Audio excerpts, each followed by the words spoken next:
When Clara Whitfield's wagon was seized by the Darrow gang on a desolate Texas road, she became their prisoner, a pawn in a ruthless game of greed and violence. But one desperate night in 1876, she did the impossible. She escaped. Barefoot, bleeding, and hunted like prey through the prairie darkness, she collapsed at the hooves of a lone cowboy stallion. Wyatt Kincaid made her a promise that would change both their lives forever. No one takes you again. Not while I'm breathing. This is their story. Stay until the end and comment what city you're watching from so I can see how far this tale has traveled. The Texas prairie stretched endlessly beneath a merciless sun, its golden grasses bending in waves that whispered secrets only the wind could hear. It was the kind of landscape that made men feel small and women feel vulnerable, where civilization was just a desperate hope on a distant horizon. The year was 1876, and the frontier was still wild, still unforgiving, still hungry for the unwary. Clara Whitfield had learned this truth the hard way. 3 days ago, she had been seated primly in the hired wagon that was supposed to carry her from the railhead at Fort Worth to the small settlement of Redemption Springs, where a teaching position awaited her. 3 days ago, she had been a proper Boston schoolteacher, her auburn hair pinned neatly beneath a sensible bonnet, her traveling dress pressed and respectable despite the dusty journey. 3 days ago, she had believed that education, determination, and a strong moral compass were sufficient armor against the world's cruelties. How naive she had been. Now, as the moon climbed higher in the star-scattered sky, Clara ran. Her feet, bare and bloodied, barely touched the hard-packed earth before lifting again. Her once fine traveling dress hung in tatters around her legs, the hem torn away entirely, the bodice ripped at the shoulder where rough hands had grabbed her. Her carefully pinned hair had come undone hours ago, streaming behind her like a copper banner that caught the moonlight and threatened to betray her position to anyone watching. Behind her, somewhere in the darkness, they were searching. She could hear them, distant shouts carried on the night wind, the occasional crack of a rifle shot fired more in frustration than with any real target. The Darrow gang. Even their name carried weight in Texas, spoken in whispers in saloons and around campfires, a warning to travelers and settlers alike. Led by Frank Darrow, a man whose cruelty was matched only by his cunning, the gang had terrorized the territory for years, always staying one step ahead of the law, leaving bodies and burned homesteads in their wake. And for 3 endless days, Clara had been their prisoner. The ambush had been swift and brutal. The wagon driver, a weathered man named Hutchins, who had driven this route 100 times before, hadn't even had time to reach for his rifle before the first shot dropped him from his seat. Clara remembered the explosion of the gunshot, the way Hutchins' body had jerked and then gone still, the reins falling slack from his hands. She remembered screaming, remembered trying to grab those reins herself, remembered strong arms yanking her from the wagon seat and throwing her to the ground. "Well, well, well," Frank Darrow had said, standing over her with a smile that held no warmth whatsoever. "Ain't you a pretty little thing? Boston," by the sound of that scream. "Long way from home, ain't you, schoolmarm?" How he had known what she was, she couldn't say. Perhaps it was written in every educated syllable she spoke, in the books scattered from her trunk across the prairie grass, in the very way she carried herself. It didn't matter. What mattered was the look in his eyes, a look that promised she was worth more alive than dead, at least for now. They had taken her wagon, taken her belongings, taken everything except her life and the clothes on her back, and then they had taken her to their camp, a ramshackle collection of tents and makeshift shelters hidden in a box canyon 2 hours' hard ride from the ambush site. For 3 days, Clara had existed in a state of controlled terror. She had been bound, guarded, treated not quite as a hostage, but not quite as a person either, more like valuable livestock that needed to be kept alive and undamaged for some future transaction. She had listened. Oh, how she had listened. When men thought a woman was too frightened or too refined to pay attention, they talked freely, and the Darrow gang had talked plenty. She had heard about Devil's Cut Canyon. She had heard about the weapons shipment coming in from Mexico. She had heard about the buyers waiting in New Mexico territory, about the small fortune in gold that would change hands, about the local officials who had been paid to look the other way. She had heard enough to send every man in that camp to the gallows, if she could only live long enough to tell someone who mattered. Her chance had come tonight, born of carelessness and whiskey. The guard assigned to watch her, a gap-toothed man they called Sully, had been drinking steadily since sundown, celebrating something she hadn't caught the details of. By midnight, he had been slumped against a wagon wheel, snoring loud enough to wake the dead, but apparently not loud enough to wake himself. Clara had worked at her bonds for an hour before the rope finally loosened. The gang had tied her wrists in front of her, a mistake born of underestimating what a desperate woman could accomplish. And she had used her teeth, her determination, and every ounce of Boston stubbornness her mother had ever accused her of possessing.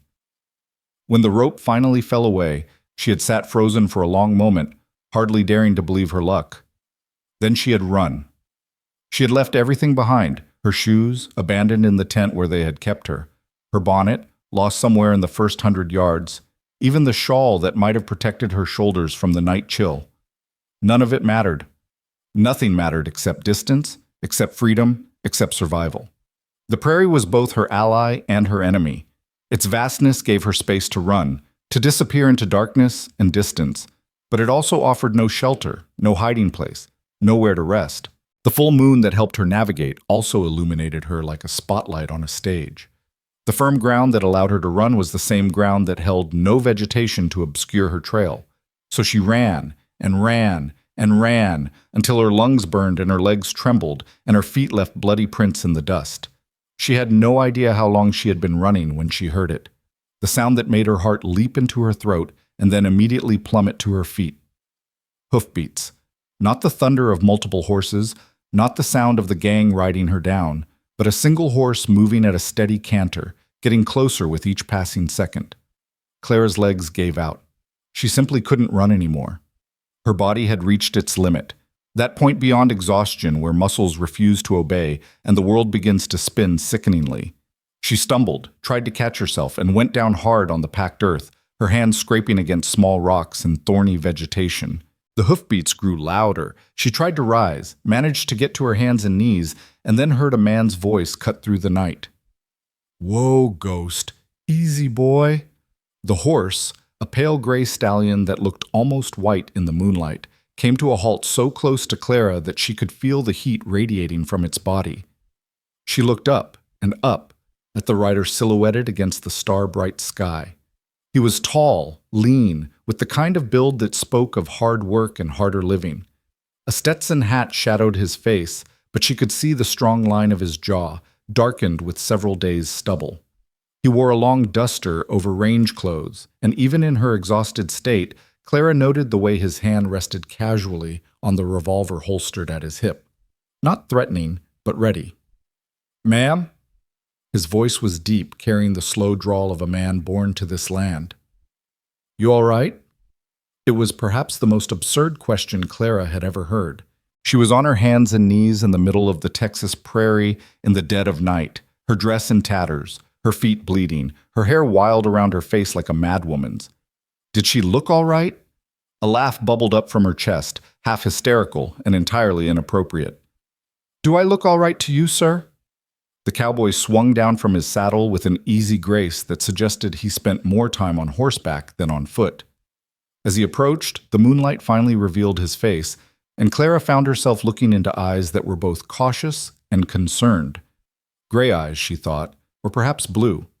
It was hard to tell in the silver light. "No, ma'am, you don't," he said honestly. "You look like you've had yourself quite a night. Question is, are you running from something or to something?" "From," the word came out as barely more than a whisper. "I'm running from—" The crack of a rifle shot split the night, and Clara heard the whistle of a bullet passing overhead.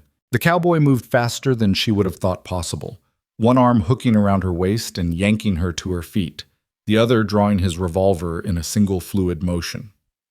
"Time for explanations later," he growled. "Can you ride?" Yes, I think so, but—" "Good enough."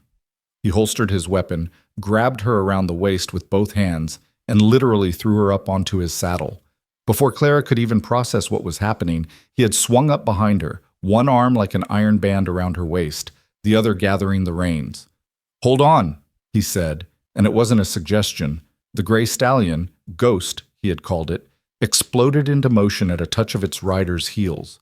Clara grabbed the saddle horn with both hands, her body pressed back against the cowboy's chest as the horse stretched into a full gallop. The prairie blurred around them, the wind whipping her hair back into the stranger's face, the pounding of hoofbeats drowning out the shouts she could still hear behind them. More shots rang out, but they were firing blind now, desperate attempts to hit targets that were already fading into the distance. The cowboy didn't return fire, didn't waste ammunition or time. He just rode, guiding his horse with subtle shifts of weight and whispered commands, navigating the moonlit prairie with the confidence of a man who knew every rock and gully. They rode hard for what felt like hours, but was probably only 20 minutes before the cowboy finally slowed Ghost to a canter, then to a trot, then to a walk. Clara's hands ached from gripping the saddle horn, and she realized she was shaking, from cold, from fear, from the aftershocks of adrenaline. "They still following?" she managed to ask. The cowboy twisted in the saddle, looking back the way they had come. After a long moment, he shook his head. "Don't think so. Hard to track at night, even with a full moon. We put enough distance between us that they'd be shooting in the dark, hoping to get lucky." He looked down at her, his face still shadowed by his hat. "You want to tell me what in the hell is going on? Who were those men?" Clara took a breath, trying to organize her thoughts, trying to decide how much to say. "The Darrow gang. They ambushed my wagon 3 days ago, killed the driver, took me prisoner. I escaped tonight while my guard was drunk. That's all I know about who's chasing me. As for you," she twisted to look up at him. "I don't even know your name." "Wyatt Kincaid." He said it simply, as if his name should mean something to her. When her face showed no recognition, something that might have been amusement flickered in his eyes. "I run a ranch about 5 miles northwest of here. The Triple K was heading back from Fort Worth when I damn near rode you down." Clara Whitfield. It seemed absurd to maintain formalities under the circumstances, but her Boston upbringing asserted itself despite everything. "I was traveling to Redemption Springs to take a teaching position when it all went wrong." "The Darrow gang." Wyatt's voice had gone flat, hard. "You're sure it was them?" "I heard Frank Darrow's name used dozens of times. A big man, dark beard, scar across his left eyebrow. That's him." Wyatt's arm tightened fractionally around her waist. "Miss Whitfield, do you have any idea how lucky you are to be alive? That gang doesn't usually leave witnesses. They sure as hell don't usually let prisoners escape." "I'm aware." Clara's voice came out sharper than she intended, 3 days of controlled terror finally finding an outlet in anger. "I'm also aware that I left my shoes, my dignity, and very nearly my life back in that canyon. I'm aware that I've been running on bleeding feet for hours. I'm aware that if you hadn't come along when you did, they would have recaptured me, and I don't like to think about what would have happened after that." She felt rather than saw Wyatt's nod. "Fair enough, stupid question. You've had a rough few days." The simple acknowledgement, offered without platitudes or false comfort, did more to steady Clara's nerves than any amount of reassurance could have. She took a shaky breath and asked the question that had been gnawing at her since he pulled her onto his saddle. "Why did you help me? You don't know me. You don't owe me anything. For all you knew, I could have been part of some trap." "Could have been," Wyatt agreed, "but you weren't. And as for why..." He was quiet for a moment, and when he spoke again, his voice carried a weight that suggested old pain, old memories. "Let's just say I've got my reasons for not liking the Darrow gang. Frank Darrow and we've got history, bad history." Before Clara could ask what he meant, Wyatt touched his heels to Ghost's sides, urging the horse into a faster walk. "We're about an hour from the ranch. You think you can hold on that long?" Clara looked down at her hands, still white-knuckled on the saddle horn, then at the vast prairie stretching around them in every direction. Behind them, somewhere in the darkness, the Darrow gang was regrouping, probably planning their next move. Ahead of them, well, she had no idea what lay ahead except a stranger's promise of shelter and a ranch she'd never seen. But Wyatt Kincaid had pulled her from the dirt when he could have ridden past. He had put himself between her and bullets when he could have left her to her fate. And when he had wrapped his arm around her waist and promised, "Hold on," something in his voice had made her believe she actually could. "I can hold on," she said, and meant it. They rode in silence after that. The only sounds, the steady rhythm of Ghost's hooves, the creak of leather, and the whisper of the night wind through the grass. Clara felt herself beginning to drift, exhaustion pulling at her consciousness like an undertow, the warmth of Wyatt's body at her back, the solid strength of his arm around her waist, the gentle rocking motion of the horse, all of it conspired to make her eyelids heavy. "Stay awake, Miss Whitfield." Wyatt's voice, quiet but firm, cut through her drowsiness. "I know you're tired, but stay awake until we get to the ranch. I need you alert." "I'm trying," Clara mumbled. "It's just, I haven't slept in 3 days. Not really. They kept me tied up, and I was too frightened to do more than doze." She felt Wyatt's sharp intake of breath. "They hurt you? Besides the obvious, I mean." It was a delicate question, asked carefully, and Clara understood immediately what he was really asking. "No, they didn't. Frank Darrow seemed to think I was more valuable undamaged.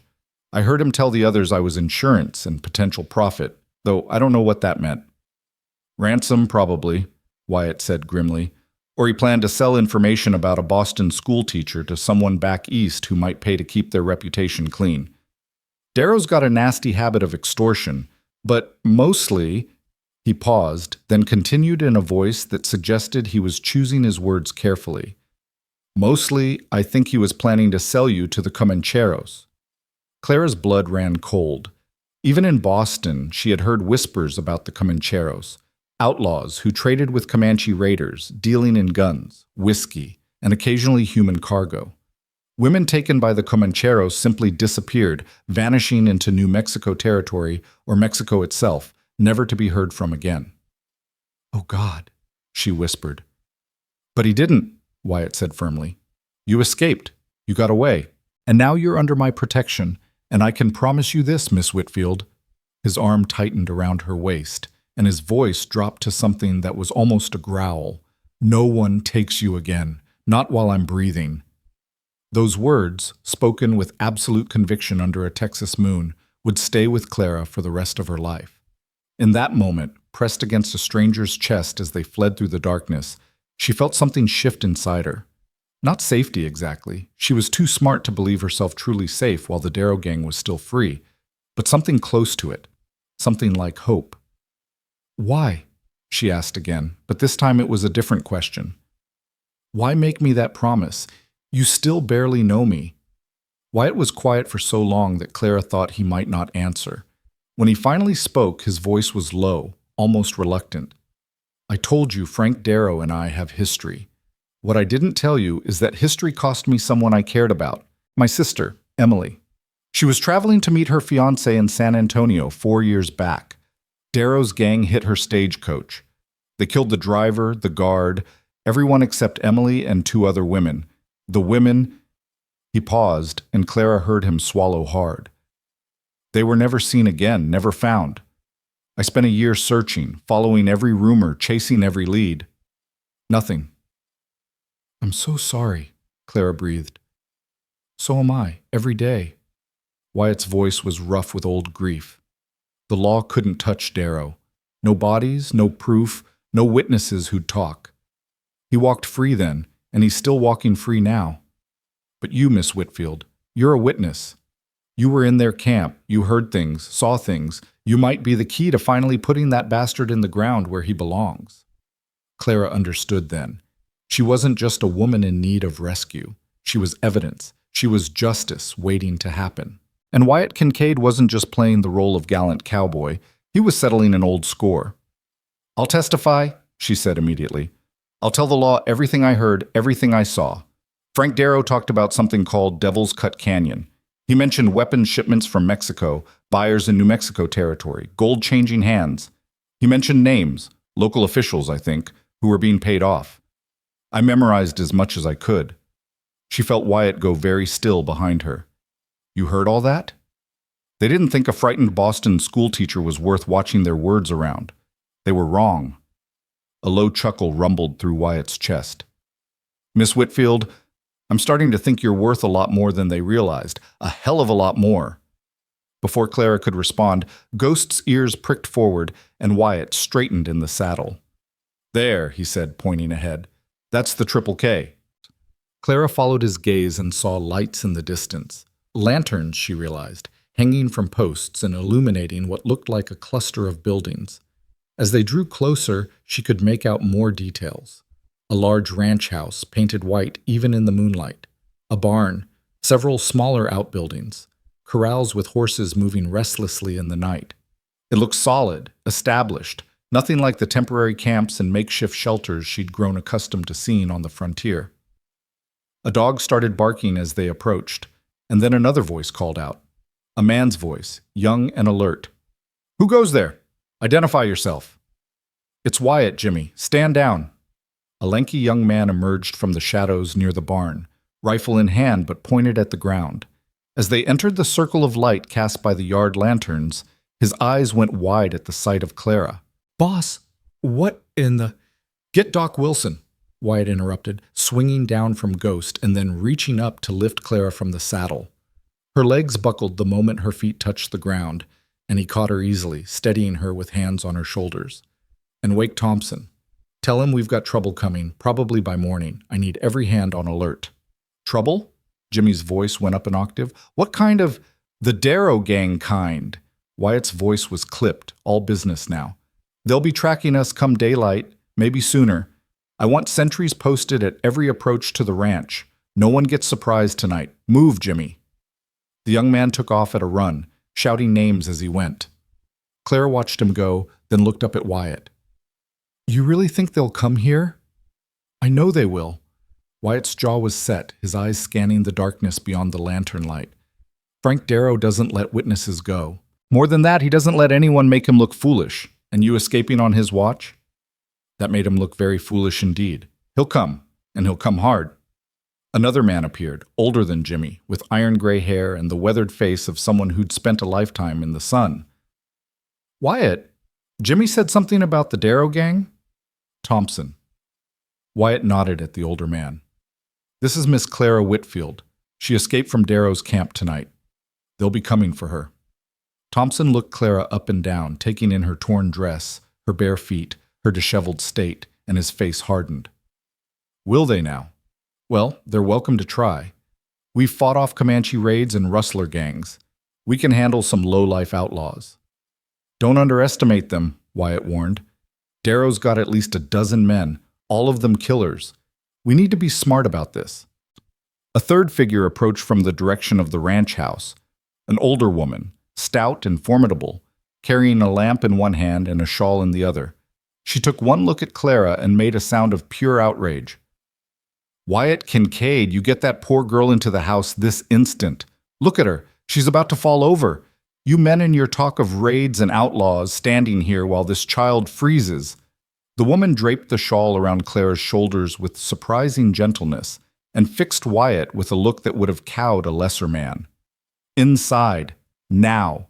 She needs food, water, and probably a doctor. The rest of you can play soldier later."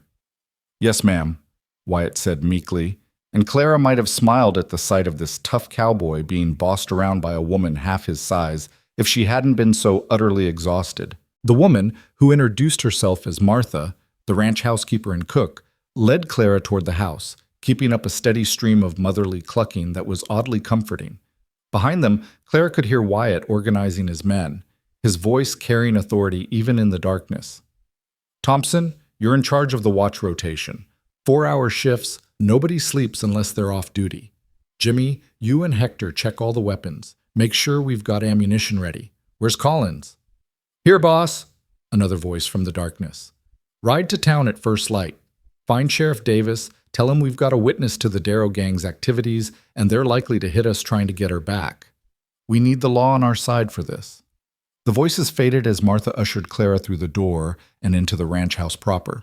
The interior was warm, lit by oil lamps that cast a golden glow over comfortable furniture, hardwood floors, and walls decorated with simple but tasteful artwork. It was a home, Clara realized. Not just a shelter, but a real home, filled with the kind of details that spoke of care and permanence. Martha led her to a large kitchen, sat her down at a sturdy wooden table, and immediately began pumping water into a basin. "Let's see to those feet first," she said. "Then we'll worry about the rest." As Martha cleaned and bandaged her torn feet with expert efficiency, Clara felt the last of her adrenaline draining away, leaving nothing but bone-deep weariness. She was dimly aware of more people entering the kitchen, men's voices, the clatter of guns being checked and loaded, the scrape of chairs. Someone put a cup of hot coffee in her hands, and she drank it automatically, barely tasting it. "Is she going to be all right?" That was Wyatt's voice, closer now. "She'll be fine." Martha's tone brooked no argument. "What she needs is sleep, food, and a safe place to recover. What she doesn't need is a bunch of men stomping around planning battles. Take your war council somewhere else." Clara heard Wyatt's low chuckle. "Yes, ma'am." "Miss Whitfield?" His hand touched her shoulder gently. "Martha's going to put you in the guest room. It's got a solid lock on the door and a window that overlooks the front yard. You'll be safe there. I'll have men watching all night." Clara looked up at him, the stranger who had somehow become her protector in the space of an hour. In the lamplight, she could finally see him clearly. A man perhaps in his early 30s with a strong, honest face marked by sun and wind and hard work. His gray eyes met hers steadily, and she saw in them a determination that was almost fierce. "Thank you," she said simply. "For everything." Wyatt nodded. "Thank me when this is over and Darrow's behind bars. Until then, just stay inside, stay safe, and tomorrow we'll figure out how to end this once and for all." He turned to leave, but Clara reached out and caught his arm. "Mr. Kincaid? That promise you made, about no one taking me again. Did you mean it?" Wyatt looked down at her hand on his arm, then up to her face, and what she saw in his expression made her breath catch. It was more than determination, more than duty. It was something personal, something almost protective in its intensity. "Every word, Miss Whitfield," he said quietly. "Every single word. You're under my protection now, and I don't break my promises." Then he was gone, his bootsteps echoing down the hallway, leaving Clara alone with Martha and a feeling that her life had just changed in ways she couldn't yet comprehend. As Martha led her up the staircase to a comfortable bedroom, Clara caught glimpses of the men preparing for battle, rifles being cleaned, ammunition counted, positions discussed in low, serious voices. Through a window, she saw lanterns being lit along the perimeter of the ranch, sentries taking up their posts in the darkness. The Darrow gang was coming. Everyone knew it. The question was when and how hard they would hit. But as Clara finally lay down on a real bed for the first time in 3 days, her torn feet bandaged, her body wrapped in a clean nightgown Martha had provided, she found herself thinking not about the danger ahead, but about the promise behind. "No one takes you again. Not while I'm breathing." Wyatt Kincaid had said those words like an oath, like a vow, like something sacred and unbreakable. And somehow, despite everything, despite the terror of the past 3 days, despite the danger still looming, despite the fact that she barely knew him, Clara believed him. Outside, the night deepened. Somewhere in the darkness, the Darrow gang was regrouping, planning, preparing for revenge.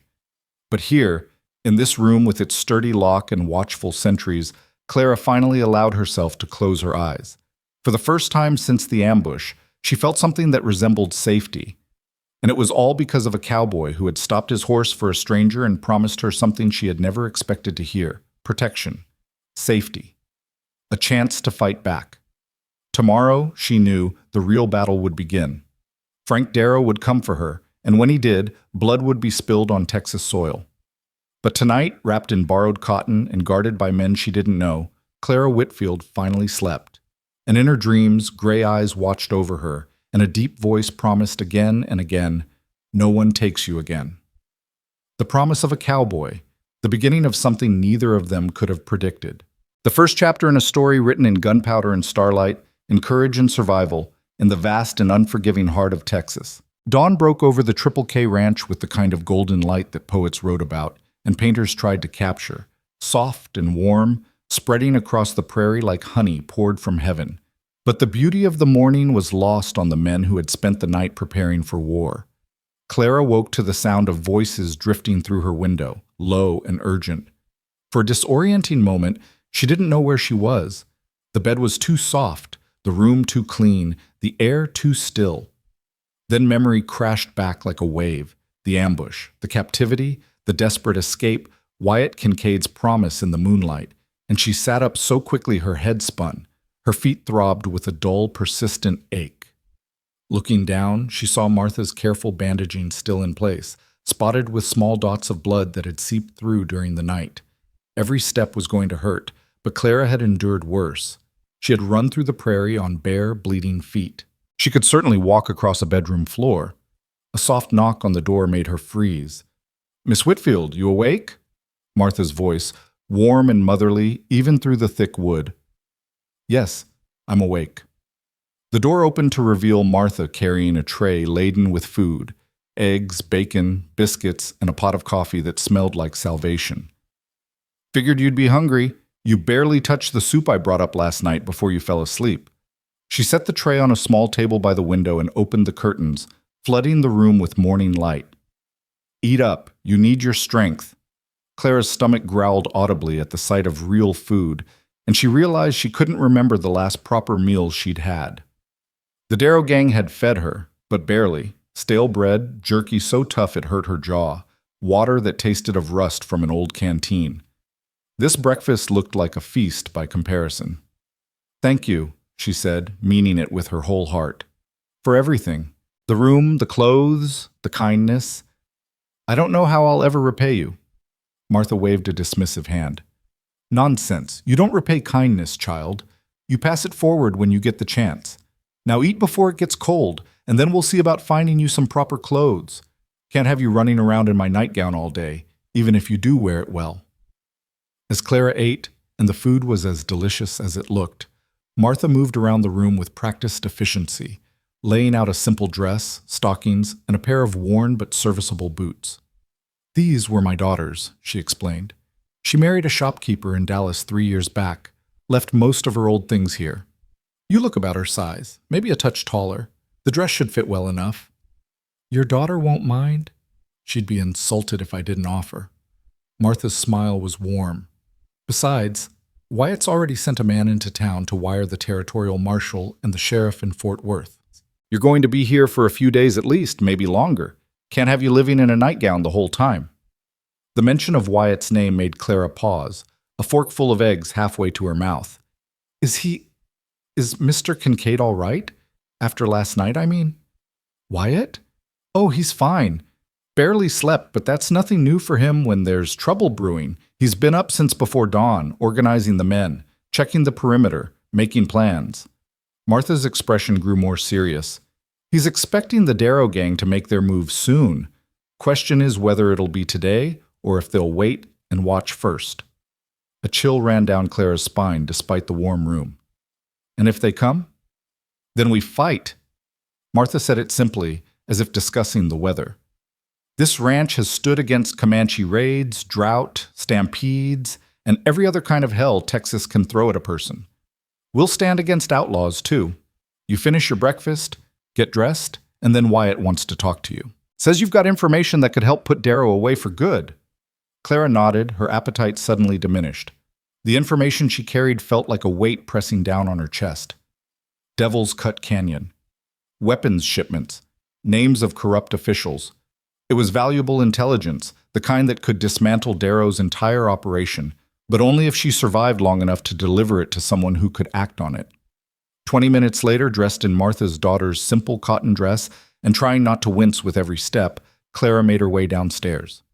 The ranch house was bustling with activity. Men moved through the hallways carrying rifles and ammunition boxes, their faces set with grim determination. Through the windows, she could see more men positioned around the property, watching the prairie with careful eyes. She found Wyatt in what appeared to be his study, bent over a large map spread across a heavy oak desk. Morning light slanted through the window behind him, illuminating dust motes in the air and turning his dark hair bronze at the edges. He had changed clothes since last night, fresh shirt, clean vest, but the same worn gun belt slung low on his hips. He looked up as she entered, and something in his expression softened. "Miss Whitfield, how are you feeling?" "Like I ran barefoot through the prairie for hours while being shot at," Clara said honestly. "But alive, which is more than I had any right to expect yesterday." A ghost of a smile touched Wyatt's lips. "Fair assessment. Come in, please. And close the door. What we need to discuss isn't for general consumption just yet." Clara did as asked, moving to stand across the desk from him. Up close, she could see the fatigue lines around his eyes, the tension in his shoulders. He had meant what he said about not sleeping. Martha said you wanted to talk to me about the information I have. I do. Wyatt gestured to a chair. Atsasu. But first, I need to know exactly what you're willing to do with that information. The law will want your testimony, Miss Whitfield. That means going to Fort Worth, possibly to the territorial capital. It means standing up in court and looking Frank Darrow in the eye while you tell a judge and jury everything you heard and saw. It means putting yourself in danger because even locked up, Darrow has connections, men who might come after you to keep you quiet. Clara had expected this conversation, but hearing it laid out so bluntly still made her stomach clench. She thought about the easy life she could have had if she'd just kept her head down, if she'd pretended to be too frightened to remember anything useful. She could claim ignorance, let the law handle things their own way, disappear into a new life somewhere far from Texas and Frank Darrow's reach. But then she thought about Emily Kincaid, Wyatt's sister, taken 4 years ago and never seen again. She thought about the other women the Darrow gang had captured, the lives destroyed, the families left wondering and grieving. She thought about the wagon driver, Hutchins, shot dead without warning for the crime of doing his job, and she thought about Wyatt's promise in the moonlight. No one takes you again, not while I'm breathing.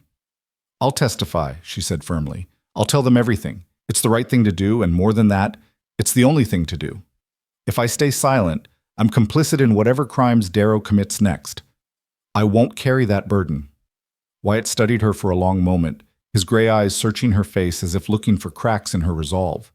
Whatever he saw there must have satisfied him, because he nodded slowly. All right then. Tell me what you heard. Everything, no matter how small or insignificant it might seem. Clara took a breath and began. She told him about the 3 days in the canyon camp, about the conversation she had overheard when the outlaws thought she wasn't listening or was too frightened to understand. She described Devil's Cut Canyon in as much detail as she could remember, the route Darrow's men took to reach it, the landmarks along the way, the layout of what seemed to be a permanent camp there. They're expecting a shipment of rifles from Mexico, she said. Modern repeating rifles, not the old muskets you usually see on the frontier. Darrow mentioned a contact named Ramirez, someone high up in the Mexican military who's selling weapons that were supposed to go to the army. The shipment is coming in 3 days from now. That would be 2 days from today, I suppose. Wyatt's expression had gone very still, very focused. Go on. There are buyers waiting in New Mexico territory.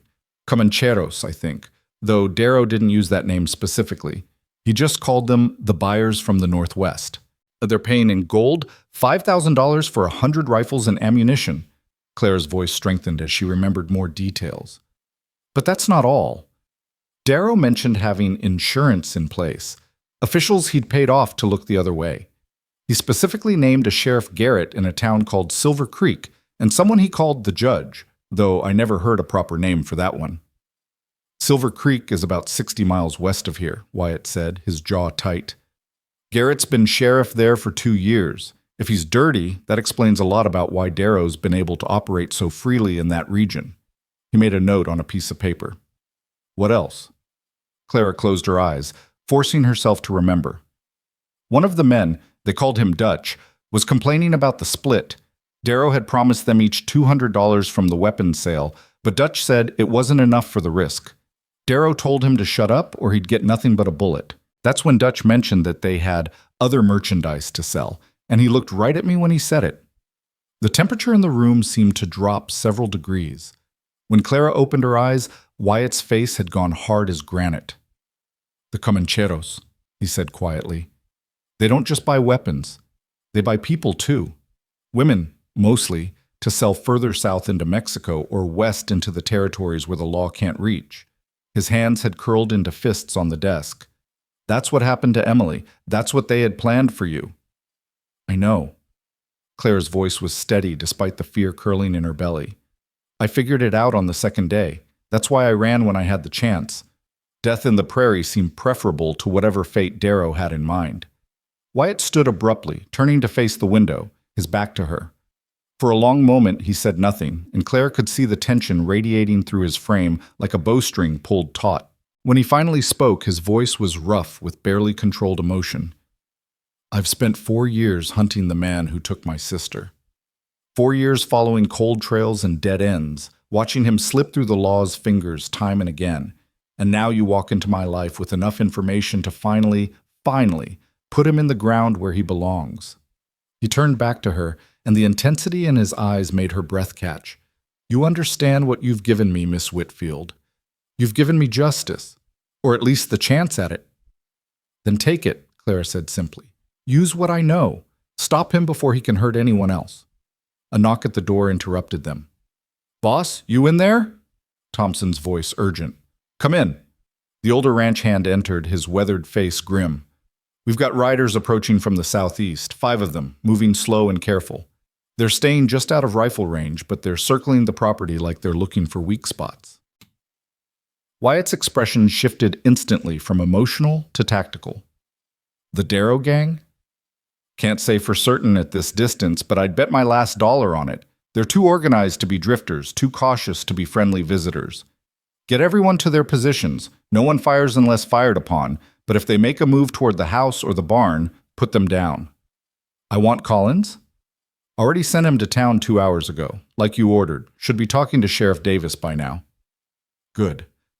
Wyatt moved toward the door, then paused and looked back at Clara. Miss Whitfield, I need you to stay in this house. Don't go near the windows. Don't step outside for any reason. If shooting starts... I know how to handle myself in a crisis, Mr. Kincaid, Clara interrupted. I survived 3 days with the Darrow gang.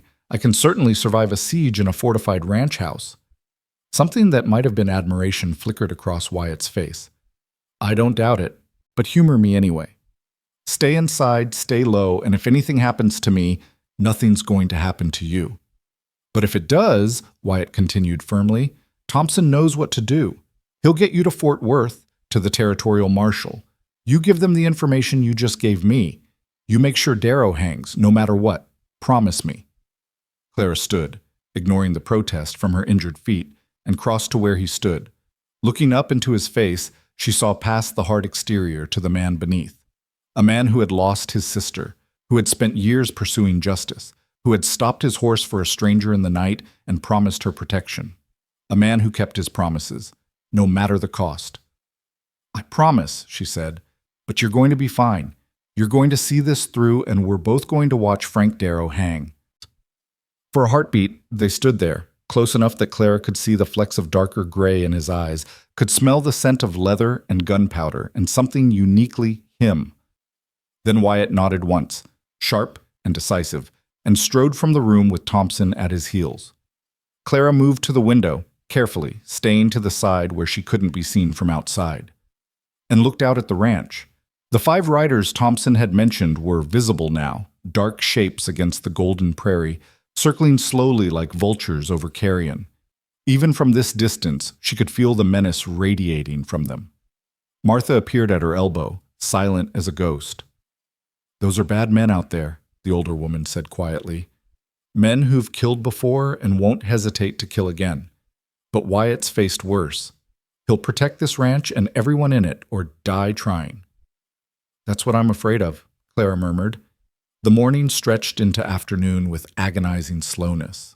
The riders maintained their distance, watching but not attacking, and the tension in the ranch house grew with every passing hour. Clara tried to make herself useful, helping Martha prepare food for the men, checking that windows and doors were secured, doing anything to keep her hands busy and her mind from dwelling on what might happen when the Darrow gang finally made their move. It was mid-afternoon when Collins returned from town, his horse lathered with sweat from hard riding. Clara watched from the window as he dismounted and hurried to where Wyatt stood with several of the ranch hands. The conversation was brief and animated, with Collins gesturing emphatically toward town and Wyatt's face growing progressively darker. When Wyatt strode back toward the house, Clara met him at the door. "What did the sheriff say?" she asked without preamble. Wyatt's expression was thunderous. "Sheriff Davis sends his regrets, but he can't spare any men right now. Apparently there's been a string of bank robberies in the county, and all his deputies are occupied investigating." "You don't believe him?" "Not for a damn second." Wyatt pulled off his hat and ran a hand through his hair in frustration. "Davis is either incompetent, corrupt, or both. My money's on both. which means we're on our own until the territorial marshal gets word, and that could take days. What about the information I have about Devil's Cut Canyon and the weapons shipment? Collins told him everything. Davis said he'd look into it, but made it clear it wasn't his top priority. Wyatt's voice dripped with contempt. The bastard's probably on Darrow's payroll, too. How else would that gang have operated so freely for so long? Clara felt her heart sink. She had pinned so many hopes on the law, on the idea that there were good men with badges who would help them. To learn that the corruption ran even deeper than she'd feared was almost worse than facing the outlaws themselves. So what do we do? Wyatt looked at her, and despite his obvious frustration, his voice was steady when he spoke. We hold. We defend this ranch with everything we've got. And in the meantime, I'm sending another man, Rodriguez, to Fort Worth to contact the territorial marshal directly. It'll take him a full day's hard ride, but it's our best shot at getting real law enforcement involved. And if the Darrow gang attacks before help arrives, then we make them regret it. Wyatt's smile was grim. I've got 15 good men here, Miss Whitfield. Every one of them knows how to shoot, and most of them have been in fights before. We've got the advantage of position, of fortification, of knowing our own ground. Darrow might have numbers, but we've got determination. And sometimes that's enough. As if summoned by the mention of his name, one of the distant riders suddenly spurred his horse forward, galloping toward the ranch with reckless speed. Wyatt's hand dropped to his revolver, but the rider pulled up well short of rifle range and simply sat there, silhouetted against the afternoon sky. Then he cupped his hands around his mouth and shouted, his voice carrying clearly across the prairie. Kincaid! I know you're in there, and I know you've got something that belongs to me. Clara's blood turned to ice. She knew that voice. Frank Darrow. Wyatt stepped out onto the porch, and Clara followed despite his earlier orders to stay inside. She had to hear this, had to face the man who had held her captive. Nothing on this ranch belongs to you, Darrow, Wyatt called back. You're trespassing on private property. I suggest you leave while you still can. Darrow laughed, a sound like gravel scraping over metal. Oh, I'll leave, Kincaid, just as soon as you hand over the woman. She's mine. I took her fair and square, and she escaped illegally. That makes her a thief. Stole my property by stealing herself. She's not property. Wyatt's voice was deadly quiet. She's a free woman under my protection. And if you or any of your men set foot on this ranch, I will personally ensure you regret it. Big words for a man outnumbered 3-1. Darrow's horse pranced sideways, but he controlled it easily. I've got 20 men, Kincaid. 20 hard men who've been riding together for years. How many you got? A dozen ranch hands and an old woman? You can't win this fight. Then why are you still sitting out there talking instead of attacking? Wyatt's challenge rang across the prairie. Could it be you know that even if you win, you'll lose half your men doing it? That even if you breach these walls, you'll pay in blood for every inch? Or maybe you're just scared, Darrow. Scared that this time, you've finally bitten off more than you can chew. Even from this distance, Clara could see Darrow stiffen in his saddle. For a long moment, silence stretched between the two men, heavy with threat and promise. I'll give you until sunset, Darrow finally said. You send the woman out by sunset, and we ride away. Nobody gets hurt. Nobody has to die. But if she's not standing on that porch alone when the sun touches the horizon, we're coming in, and when we do, we'll burn this ranch to the ground and everyone in it. He wheeled his horse around and galloped back to his men without waiting for a response. Clara found her hands were shaking. She clasped them together tightly, willing herself to be strong, to be brave. He's bluffing, she said, though she didn't quite believe it herself. He wouldn't really burn the ranch, would he? He absolutely would. Wyatt turned to face her, and his expression was grave. Darrow's burned homesteads before when people got in his way. He enjoys it, actually. The destruction, the power, the fear. He reached out and gripped her shoulders, his touch firm but not painful. But that's not going to happen here. You hear me, Clara. I meant what I said last night. No one takes you. Not Darrow, not his entire gang, not the devil himself. You're staying right here where you're safe. It was the first time he had used her given name, and the sound of it in his deep voice sent a shiver down her spine that had nothing to do with fear. Sunset's in about 4 hours, she said quietly. What happens when it comes and I'm not standing on that porch? Then we find out how serious Darrow is about his threats. Wyatt's jaw was set, his eyes hard. And he finds out how serious I am about mine.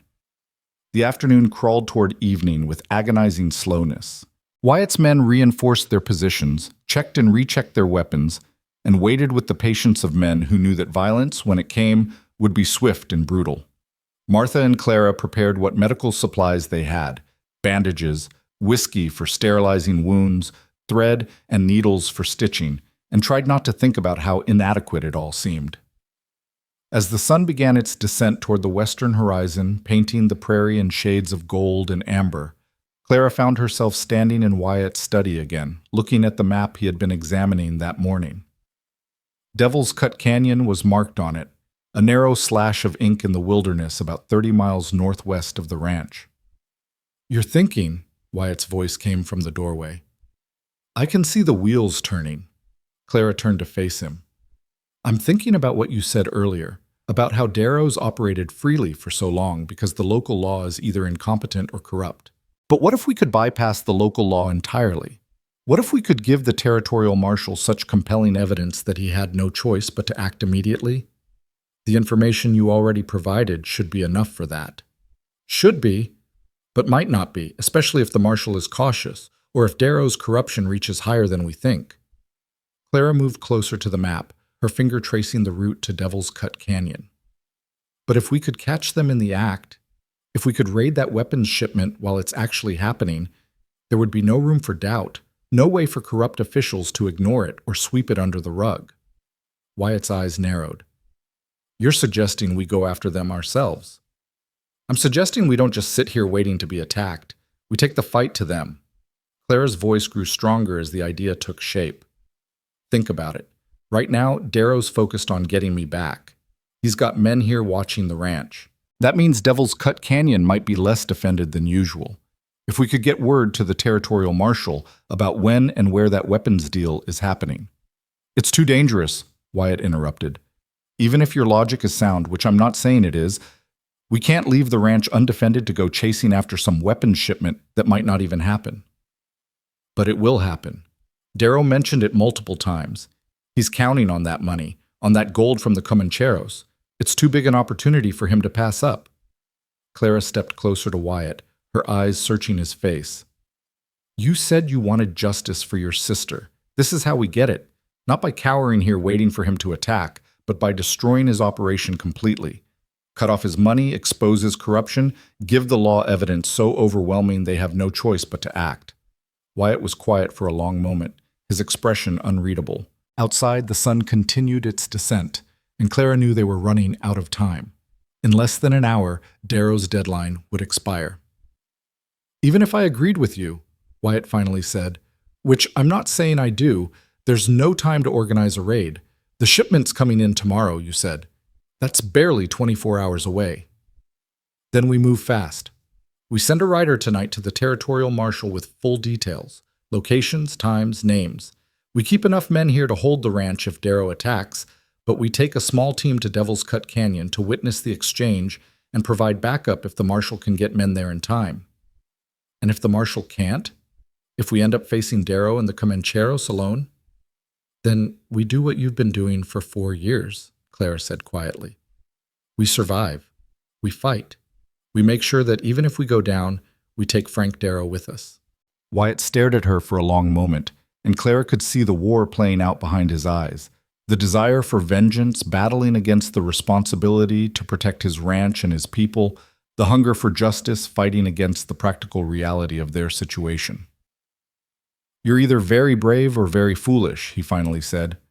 "I haven't decided which." "Can I be both?" A startled laugh escaped him, breaking the tension. "I suppose you can at that." He turned back to the map, studying it with new eyes. "Devil's Cut Canyon is a full day's hard ride from here. If we left at dawn, we could make it by late afternoon, scope out the area, and be in position by the time the shipment arrives the next morning." "So you agree it's a good plan?" "I agree it's a plan," Wyatt corrected. "Whether it's good remains to be seen, but you're right about one thing. Sitting here waiting for Darrow to make his move puts us on the defensive.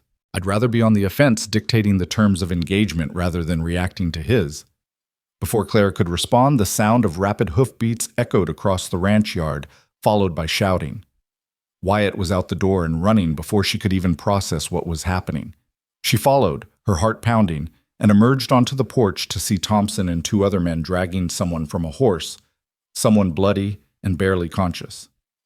"It's Rodriguez," Thompson said grimly as they carried the man up the porch steps. "We found him about 2 miles out, shot and left for dead." Clara's stomach dropped. Rodriguez had been the man Wyatt sent to Fort Worth, the one who was supposed to contact the territorial marshal. Martha appeared with her medical supplies, and they laid Rodriguez on the porch. His shirt was soaked with blood from a wound in his side, and his face was pale as milk. But his eyes were open, and when he saw Wyatt, he grabbed his boss's arm with surprising strength. "Ambush!" he gasped. 5 miles. Out. They were waiting, knew I was coming. "How?" Wyatt's voice was ice. "How did they know?" "Someone in town. Has to be. They knew too fast." Rodriguez coughed, and blood flecked his lips. "Didn't get to Marshall. Sorry, boss." "I'm sorry." "Don't apologize. You're alive, and that's what matters." Wyatt looked up at Martha. "Can you save him?" Martha's expression was grim as she cut away Rodriguez's shirt to examine the wound. "Bullet went clean through, missed the vitals. He's lost a lot of blood, but if infection doesn't set in, he should make it. He'll need rest, though, lots of it." As Martha worked, Clara felt a cold certainty settling in her chest. Darrow had known about Rodriguez, which meant he probably knew about everything. About the information she had given Wyatt, about their attempts to contact the law, about all of it. The corruption ran deeper than they had imagined, with tentacles reaching even into town, into places they had thought were safe. They were truly alone in this fight. Wyatt must have been thinking the same thing, because when he stood and looked out at the prairie, where the sun was now touching the horizon in a blaze of orange and red, his face was set like stone. "He's not bluffing," he said quietly. "Darrow's coming for us tonight, and he's coming hard." The last sliver of sun disappeared below the horizon, and with it went any hope of a peaceful resolution. Clara stood on the porch beside Wyatt, watching darkness creep across the prairie like spilled ink, and knew with cold certainty that blood would be spilled before morning came. "Get inside," Wyatt said, his voice tight. "Now!" But Clara didn't move. Something had caught her attention in the gathering dusk. Movement along the tree line to the east, shadows that moved too purposefully to be tricks of fading light. "Wyatt," she said quietly, pointing. "There." He saw it instantly, his body going rigid. "They're flanking us, Thompson!" His shout cut through the evening air. "East side in the trees! How many can you count?" Thompson, positioned on the roof of the barn with a rifle, called back. "At least 6, maybe more. They're spreading out, trying to surround the house." Wyatt grabbed Clara's arm, not roughly, but with unmistakable urgency, and physically pulled her through the doorway. "I need you to listen to me very carefully," he said, his gray eyes boring into hers. "What's about to happen is going to be loud, chaotic, and terrifying. You're going to hear gunfire, shouting, possibly explosions if they try to use dynamite. Martha knows what to do. She'll take you to the root cellar beneath the kitchen. It's reinforced, defensible, and has a tunnel that leads out beyond the barn in case we need to evacuate." "I'm not hiding in a cellar while you and your men fight my battle," Clara protested. "This isn't your battle. It's mine. Has been for 4 years since the day they took Emily." Wyatt's hands moved to her shoulders, his grip firm. "But you're right that it's about you now too, which is exactly why you need to survive this. That information in your head about Devil's Cut Canyon, about the weapons shipment, about Darrow's corruption, that's the only real weapon we have against him. If you die tonight, he wins, even if we kill every man he's got. Do you understand?" Clara wanted to argue, wanted to insist she could help, could fight, could do something other than cower in a hole while good men died protecting her. But the logic was unassailable, and the look in Wyatt's eyes told her that arguing would only waste precious seconds neither of them had to spare. "I understand," she said, "but Wyatt, don't." He cut her off gently. "Don't say goodbye. Don't say anything that sounds final. I made you a promise, and I keep my promises. I'll see you when this is over." Then he was gone, striding back out into the darkening yard, shouting orders to his men. Clara watched through the window as the ranch transformed into a fortress. Men took positions behind hastily constructed barricades, rifles gleaming in the lamplight. The barn doors were barred from within. Every window in the house had a defender behind it. Martha appeared at her elbow. "Come on, child. Down to the cellar with you." "What about Rodriguez? We can't just leave him bleeding on the porch." "Already thought of that." Jimmy and Hector carried him to one of the back bedrooms. "He's as safe as any of us. Safer, maybe." Martha's weathered hand closed around Clara's wrist. "Now stop arguing and move." The root cellar was exactly what Wyatt had described, a reinforced space beneath the kitchen, cool and dark, and smelling of earth and stored vegetables. Martha lit a lantern, casting flickering shadows on the stone walls, and showed Clara the tunnel entrance hidden behind a stack of flour sacks.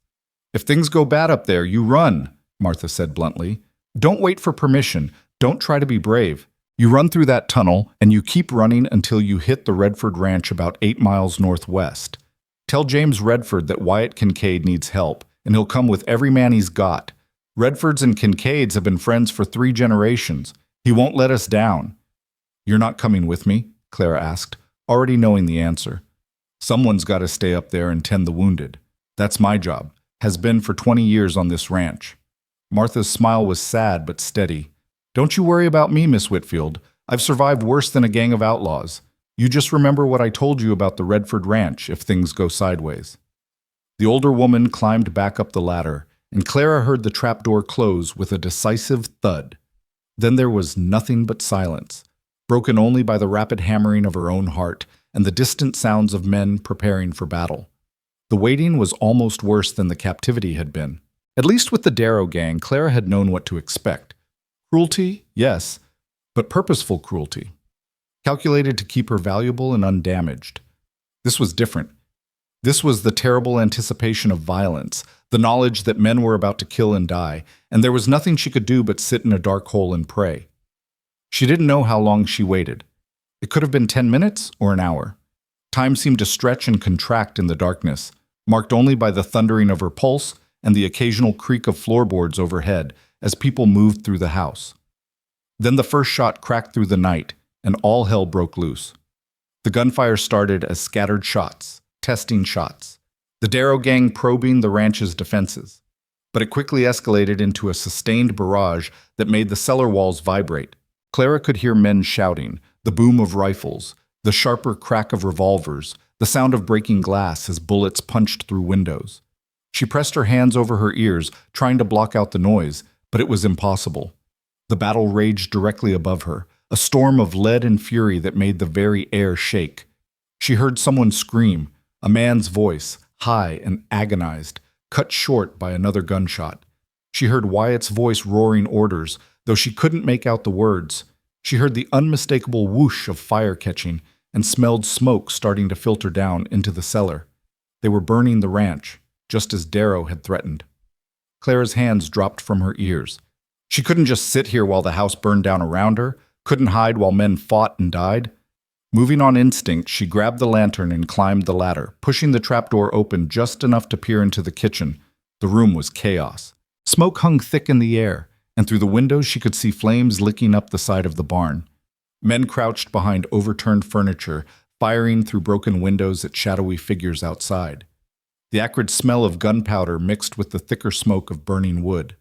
Martha was on her knees beside a young ranch hand, Collins, Clara recognized, pressing a blood-soaked cloth to his shoulder. The boy's face was white with pain, but he was conscious and even managed a weak smile when he saw her. "Miss Whitfield," he gasped, "you're supposed to be in the cellar." "So I've been told." Clara climbed fully out, letting the trapdoor fall closed behind her. "How bad is it?" "Could be worse," Martha said grimly, though her expression suggested otherwise. "They've got us pinned down, set fire to the barn, and killed at least 2 of our boys. But we've dropped 6 or 7 of theirs, so they're hurting too. It's a standoff, near as I can tell." Another volley of gunfire punctuated her words, and more glass shattered. A bullet punched through the wall above Clara's head, and Martha yanked her down behind the heavy kitchen table. "Wyatt's going to have my hide for letting you up here," Martha muttered. Wyatt's going to have bigger problems than me. Clara's eyes had adjusted to the smoke and chaos, and through the kitchen doorway, she could see into the main room where Wyatt and Thompson were returning fire through the front windows. They can't hold this position forever. The smoke alone will force them out eventually. That's what Darrow's counting on, Martha agreed. Burn us out. Pick us off as we run. It's a good strategy, damn him. Clara's mind raced, searching for options. They couldn't stay here, but running would be suicide. The Darrow gang had them surrounded, would cut them down the moment they broke cover. Unless… Martha, how many men does Wyatt have left fit to fight? Maybe 10, 11, if you count Rodriguez, which you shouldn't since he can barely stand. And Darrow had 20, but you said we've dropped 6 or 7, so he's got 13, maybe 14 left. Clara was thinking out loud now, her Boston education finally proving useful. That's not enough to completely surround the ranch. There have to be gaps in their line, places where they're spread too thin. Maybe, but finding those gaps in the dark with bullets flying, that's a good way to get killed. Not if we create a distraction, draw their attention to one side while we slip out the other. Clara grabbed Martha's arm. That tunnel you showed me, where exactly does it come out? Behind the equipment shed, about 30 yards past the barn. Why? Because if we can get even a few men through that tunnel and out beyond the Darrow gang's line, we could flank them, hit them from behind while they're focused on the house. Clara knew she was grasping at straws, but it was better than sitting here waiting to be burned alive. It's risky, but so is staying here. Martha studied her for a long moment, then called out, Thompson, get over here. The older ranch hand came at a crouch, his rifle clutched in one hand, his face blackened with powder smoke. What is it? We're getting hammered out here. Miss Whitfield's got an idea, Martha said. And before you dismiss it because she's a woman or because it's crazy, remember that we're currently being roasted alive in our own house. Crazy might be exactly what we need. Clara explained her plan quickly, watching Thompson's expression shift from skeptical to thoughtful to grimly determined. When she finished, he nodded slowly. It could work. Hell, at this point, I'll try anything. But we'd need Wyatt's approval, and he's not going to like the part where you're involved. I'm not asking to go through the tunnel and fight, Clara said, though part of her wished she could. I'm just saying we use the tunnel to get men into position. I'll stay here with Martha and the wounded. I'll talk to the boss, Thompson said, but you should probably make yourself scarce before he sees you're out of the cellar. He's got enough on his mind without worrying about you getting shot. Too late. Wyatt appeared in the doorway, his face a mask of controlled fury barely containing something that looked like fear. Clara? What in the hell are you doing up here? I told you to stay in the cellar. And I did, until the house started burning down, Clara shot back. I'm not going to suffocate in a hole while you all fight. Besides, I have an idea that might actually save us. No. Wyatt's response was immediate and absolute. Whatever it is, no. You're going back down that ladder right now. Listen to her, boss, Thompson interjected. She might be onto something. Claire explained the plan again, speaking quickly before Wyatt could shut her down. To his credit, he listened, though his expression grew darker with every word. When she finished, he was quiet for a long moment, the only sounds the ongoing gunfire and the ominous crackle of flames from the barn. It's risky, he finally said. Everything's risky right now, Clara countered, but this gives us a fighting chance instead of just waiting to die. Wyatt looked at Thompson. Can you pull it off? Get through the tunnel with, say, 5 men, circle around behind them, and hit them hard enough to break their line? I can sure as hell try. Then do it. Wyatt's decision was instant, the mark of a man used to making hard choices in bad situations. Take Jimmy, Hector, Sanchez, and the Peterson brothers. Leave me everyone else to hold the house. When you're in position, fire 3 shots in quick succession. That'll be our signal to increase fire from here. Draw their attention. Then you hit them from behind with everything you've got. Thompson nodded and moved off, calling names in a low voice. Within minutes, 6 men had gathered near the kitchen, checking weapons and preparing to enter the tunnel. Wyatt turned back to Clara. Now you go back in the cellar and stay there. I mean it this time. I will. But Wyatt… Clara caught his arm as he started to turn away. Be careful, please. Something in his expression softened just for a moment, and he raised his free hand to her cheek. I told you I'd see you when this was over. I keep my promises, Clara. All of them. Then he was gone, back to his position at the windows, and Clara reluctantly descended into the cellar. But this time she left the trapdoor slightly ajar, just enough that she could hear what was happening above. The minutes crawled past with agonizing slowness. She heard Thompson and his men moving through the tunnel, heard their muffled voices fading into the distance. She heard the gunfire continuing, heard Wyatt shouting orders, heard someone, she thought it was young Jimmy, cry out in pain. Then, cutting through the chaos, 3 sharp cracks in rapid succession. The signal. The gunfire from the house immediately intensified, a sustained barrage that must have been every man Wyatt had left firing as fast as they could reload. The Darrow gang's return fire picked up too, focusing on the house with renewed intensity. And then, from somewhere out in the darkness beyond the burning barn, came a different sound. Thompson's group opening up from behind. Clara could hear the confusion in the Darrow gang's shouts, the sudden panic as they realized they were caught between 2 forces. For a few wild minutes, it seemed like the plan might actually work. The pressure on the house decreased as Darrow's men turned to face this new threat. Clara heard Wyatt rallying his remaining defenders, heard them pouring fire into the Outlaws' now divided attention. But Frank Darrow hadn't survived 4 years as a successful outlaw by being stupid. Clara heard his voice cutting through the chaos, shouting orders, reorganizing his men. The initial shock of the flanking maneuver wore off, and Darrow's superior numbers began to tell. Then came the sound that made Clara's blood run cold. Horses, many of them, thundering toward the ranch from the south. Reinforcements. Darrow must have held some of his men back, waiting for exactly this kind of desperate countermove. Now they were coming in force, and Thompson's small flanking group would be caught in the open, trapped between 2 enemy forces. Clara heard Wyatt swear viciously, heard him shouting for Thompson to fall back, to get to cover.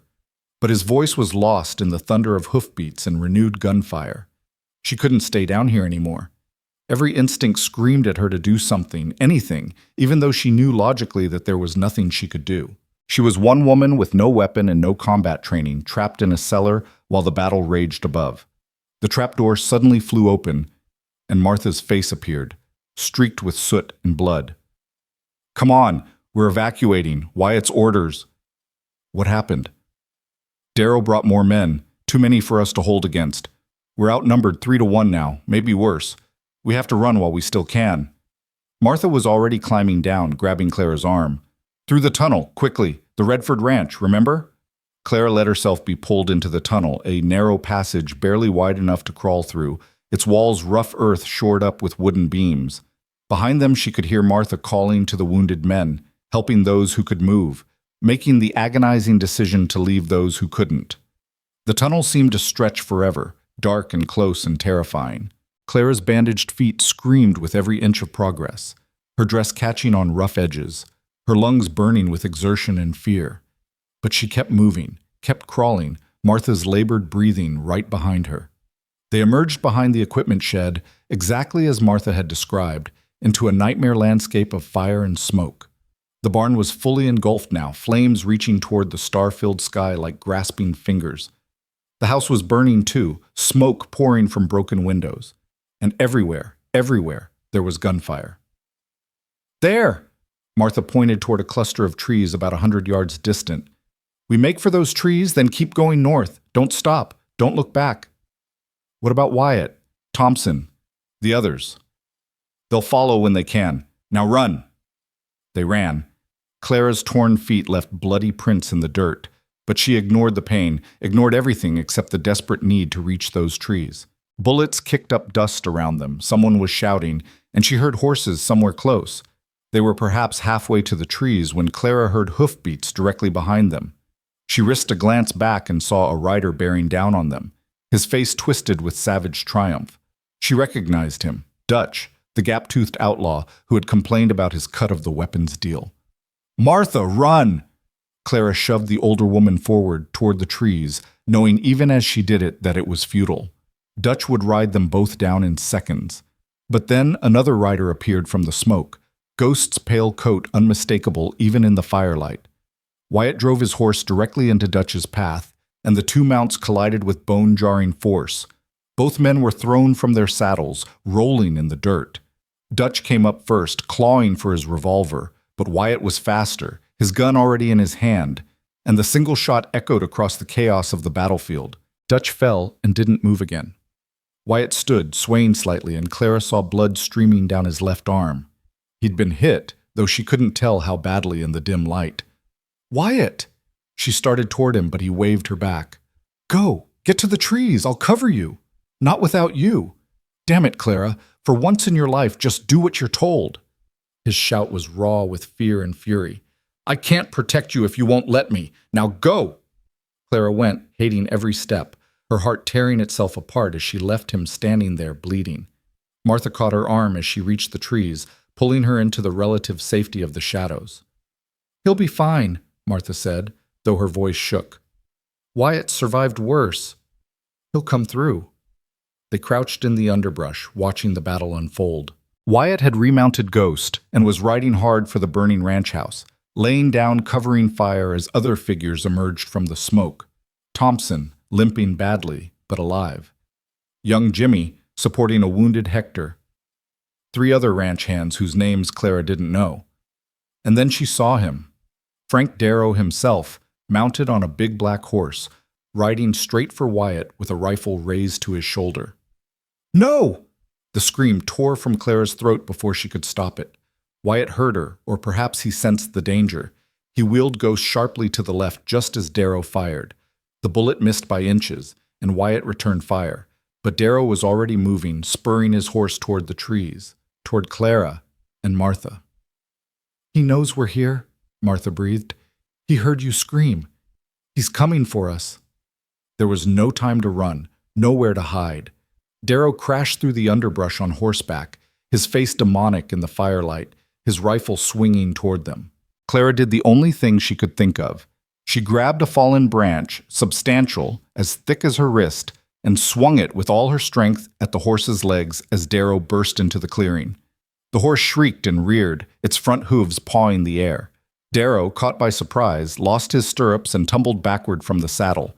His rifle went flying, landing somewhere in the shadows. But Darrow was nothing if not a survivor. He rolled with the fall and came up with a knife in his hand, his eyes locked on Clara with murderous intent. "You've caused me a world of trouble, schoolteacher," he snarled, advancing on her. "Time to settle accounts." Clara backed away, still clutching the branch, knowing it was useless against a knife-wielding killer, but unwilling to die without at least trying to fight.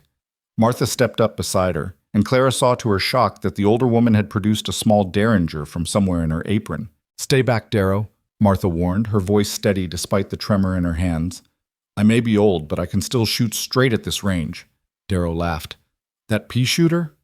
You might wound me, old woman, but you won't stop me, and then I'll gut you both and string your bodies up for Kincaid to find." He took another step forward, and Martha's finger tightened on the trigger. The gunshot, when it came, didn't come from Martha's derringer.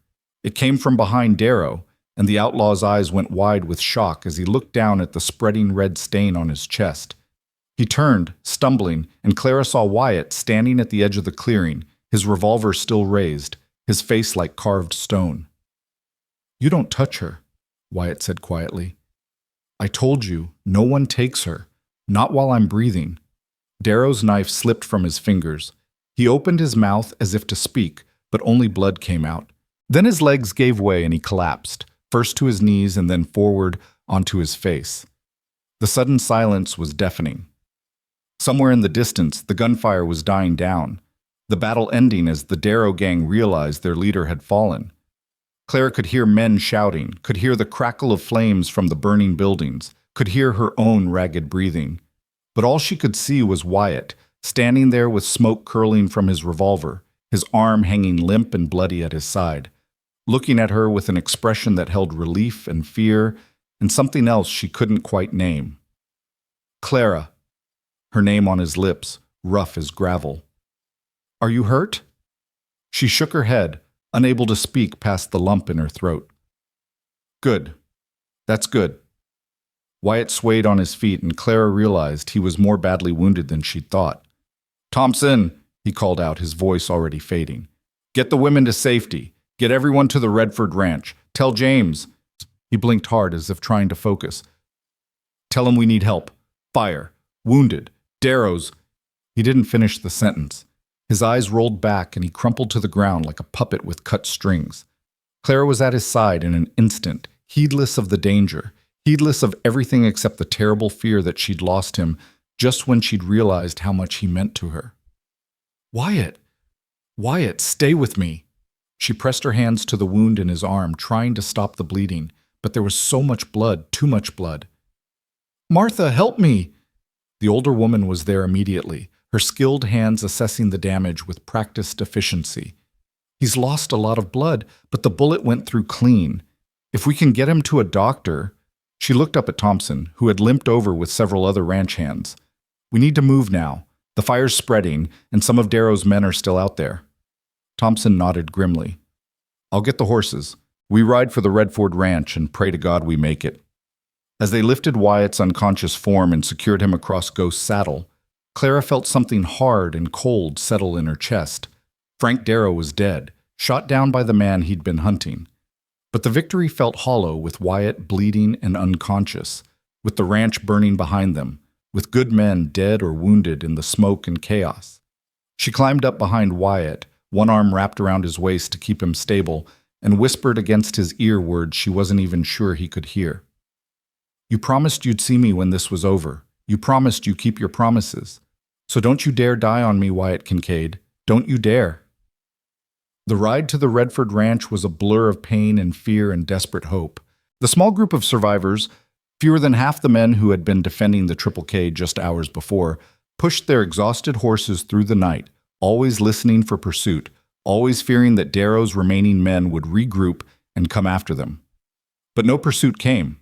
The Darrow gang, their leader dead and their numbers decimated, had apparently decided that revenge wasn't worth dying for. They melted back into the prairie, wounded and demoralized, their reign of terror finally broken. Dawn was breaking when they finally saw the lights of the Redford Ranch ahead. Clara had been holding Wyatt's unconscious body for hours, whispering to him, praying over him, refusing to believe that after everything they'd been through, he might still slip away. James Redford himself came out to meet them, his face going grim when he saw the condition of the refugees from the Triple K. But he asked no questions, just immediately began organizing help, sending riders for the doctor, getting the wounded into beds, offering food and water to those who could take it. It was Martha who told the story while the doctor worked on Wyatt and the other wounded men. Clara sat outside the room where they'd taken him, unable to bear watching but unable to walk away, listening to Martha's voice explaining about Darrow, about the ambush, about the desperate battle and the final confrontation. When the doctor finally emerged, his expression was carefully neutral in the way doctors' expressions always were when the news could go either way. He'll live, the doctor said, and Clara felt something that had been wound tight in her chest finally release. He's lost a lot of blood, and that arm will take time to heal properly, but barring infection, he should make a full recovery. He's young, strong, and apparently too stubborn to die. Clara let out a laugh that was half sob. Yes, he is. He's asking for you, Miss Whitfield. I've given him something for the pain, but he was quite insistent that he speak with you before he allows himself to rest. She found Wyatt propped up in bed, his left arm bandaged from shoulder to wrist, his face pale, but his eyes clear and focused. When he saw her, something in his expression eased. You're all right, he said. It wasn't a question. I'm fine. Better than fine now that I know you're going to be all right too. Clara pulled a chair close to the bed and sat, taking his good hand in both of hers. You scared me half to death. Could say the same about you. When I saw Darrow going after you in those trees, he shook his head. I've never been more terrified in my life, and I've been in some pretty terrifying situations. But you kept your promise. You said no one would take me, and you meant it. Always. Wyatt's fingers tightened around hers. Clara, there's something I need to tell you. Something I should have said before, but I was too... He paused, searching for words. After Emily disappeared, I told myself I wouldn't let anyone else get that close. Wouldn't care enough that losing them would destroy me. And then you literally stumbled into my life, and every promise I made to myself went straight out the window. Clara's heart was hammering so hard she was sure he could hear it. Wyatt, let me finish, please. He took a shaky breath. You're brave and smart, and you don't give up even when any sane person would. You escaped from Darrow's gang, you survived being hunted across the prairie, you came up with the plan that saved us all tonight. And somewhere in the middle of all that chaos and danger, I fell in love with you. The words hung in the air between them, precious and fragile and absolutely terrifying. Clara felt tears pricking her eyes, felt her throat closing up with emotion too big for words. I know it's too soon, Wyatt continued, his voice rough. I know you barely know me, know we met under the worst possible circumstances. I'm not asking you for anything, Clara. I just needed you to know. Needed you to understand why I was so desperate to protect you. It wasn't just about justice for Emily anymore. It was about you. It was always about you. Clara wiped her eyes with the back of her hand, not even trying to hide the tears now. You're an idiot, Wyatt Kincaid. He blinked, clearly not expecting that response. I'm sorry? An idiot, she repeated, but she was smiling through her tears. Because it's not too soon, and I do know you, maybe not all the details of your life, but I know the important things. I know you're honorable and brave, and you keep your promises no matter what it costs you. I know you'd put yourself between me and danger without a second thought. And I know that somewhere between you pulling me onto your horse in the moonlight and you shooting Frank Darrow to save my life, I fell in love with you too. The joy that spread across Wyatt's face was like sunrise breaking through storm clouds. He pulled her closer with his good arm, and Clara leaned in, resting her forehead against his. We're both idiots then, he murmured, falling in love in the middle of a war. The best kind of idiots, Clara agreed. She didn't know what the future held. The Triple K ranch was in ruins. Frank Darrow was dead, but his gang was still out there. And there was still the matter of Devil's Cut Canyon and the weapons shipment and bringing the full weight of law down on the corruption that had allowed Darrow to operate so freely for so long. But for this moment, in this quiet room with dawn light creeping through the windows, none of that mattered. What mattered was that they were both alive, they were both here, and they had found something worth fighting for in each other. The peace lasted exactly 2 days. 2 days of Wyatt recovering in James Redford's guest room, his color slowly returning, his strength gradually rebuilding. 2 days of Clara sitting by his bedside, reading to him from the collection of books the Redford family kept, talking about everything and nothing, learning the details of each other's lives that danger and desperation had kept them from sharing. 2 days of feeling almost safe, almost normal, as if they were just two people falling in love instead of two survivors of a war that wasn't quite finished. On the morning of the third day, everything changed. Clara was in the kitchen helping Martha prepare breakfast when James Redford burst through the door, his face grim and a telegram clutched in his hand. "Where's Wyatt?"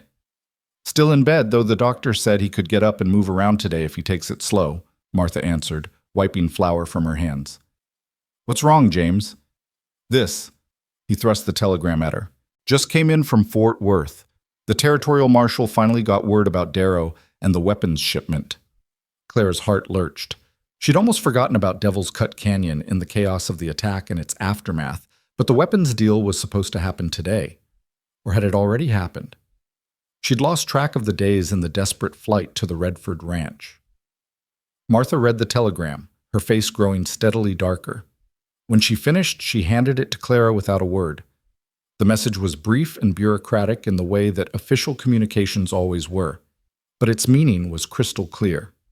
The territorial marshal acknowledged receipt of information regarding illegal weapons trafficking. He was dispatching deputies to investigate. However, due to the distance involved and the need to assemble a proper posse, they would not reach Devil's Cut Canyon until tomorrow at the earliest, possibly the day after.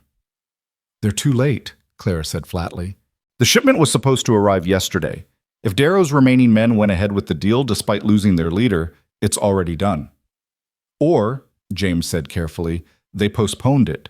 Darrow's death threw everything into chaos. His second-in-command, a bastard named Cutter, might have delayed the transaction until he could reorganize. Either way, someone needs to ride out there and scout the situation before the marshal's men arrive. If those weapons get distributed to the Comancheros, we'll have a bloodbath on our hands. Those rifles could kill settlers and ranchers all across the territory." "I'll go."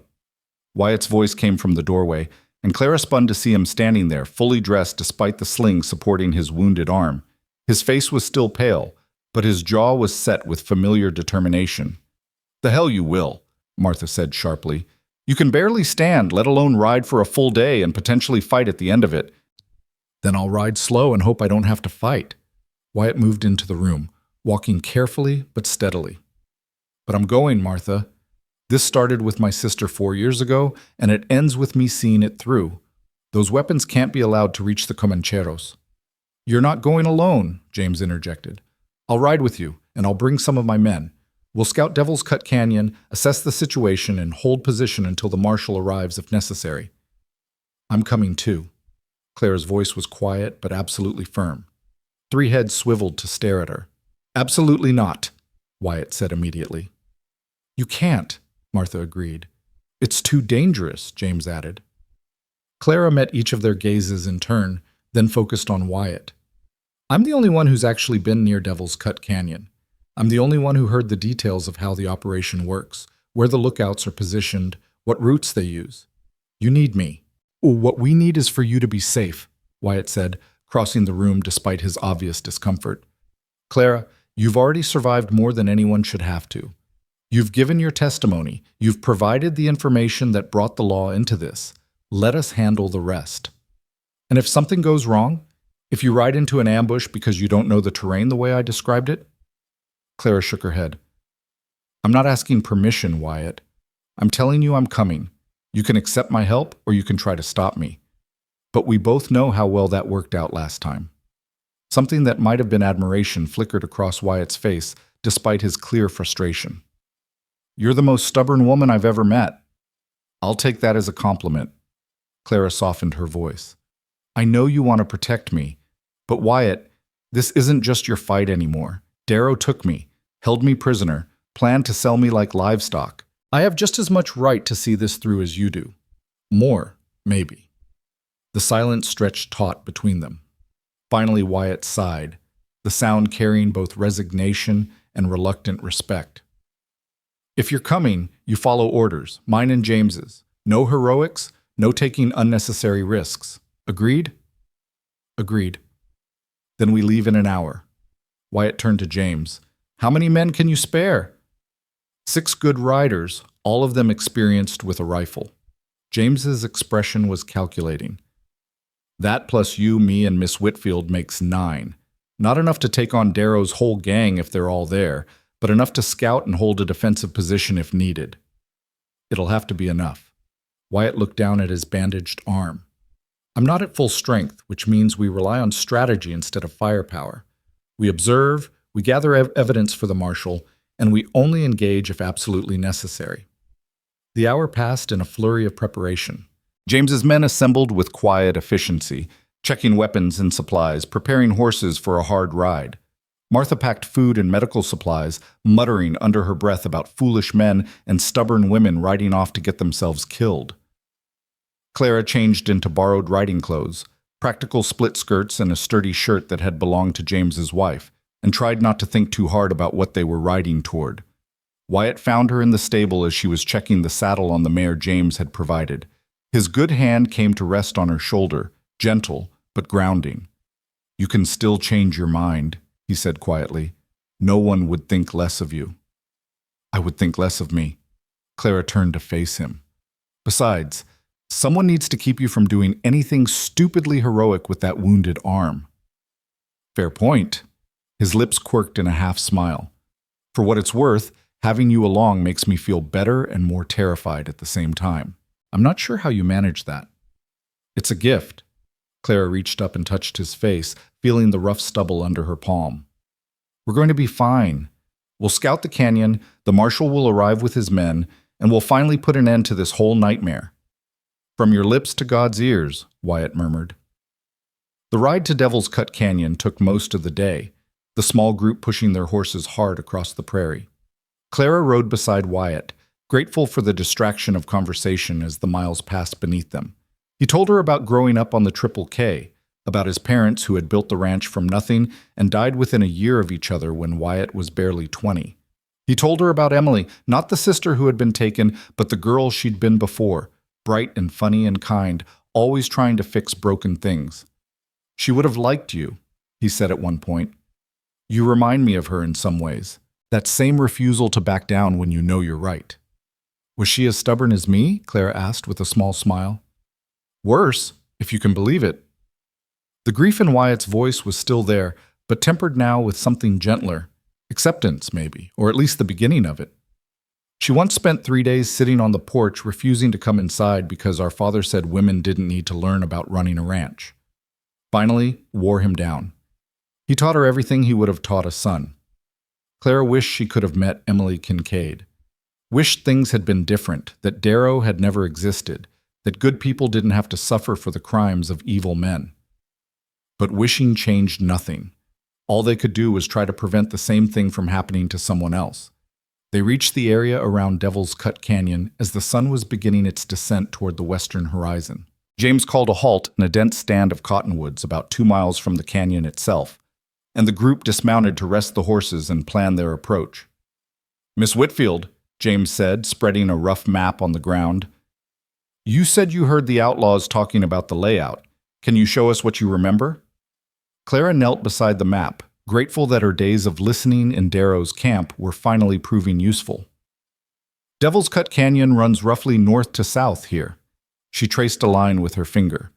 The main camp is in the southern end, where the canyon widens into a natural bowl. There's only one good entrance, a narrow passage on the eastern side. The western wall is too steep to climb, and the northern end is blocked by rockfall. Perfect place for an ambush, one of James's men muttered. That's why they chose it, Clara agreed. But they post lookouts on the ridges overlooking the entrance. 2 men, usually, switching off every few hours. If we approach from the east during daylight, they'll see us coming from a mile away. What about at night? Wyatt asked. Still risky, but possible. The lookouts rely mostly on sight. If we waited until full dark and approached quietly... Clara hesitated.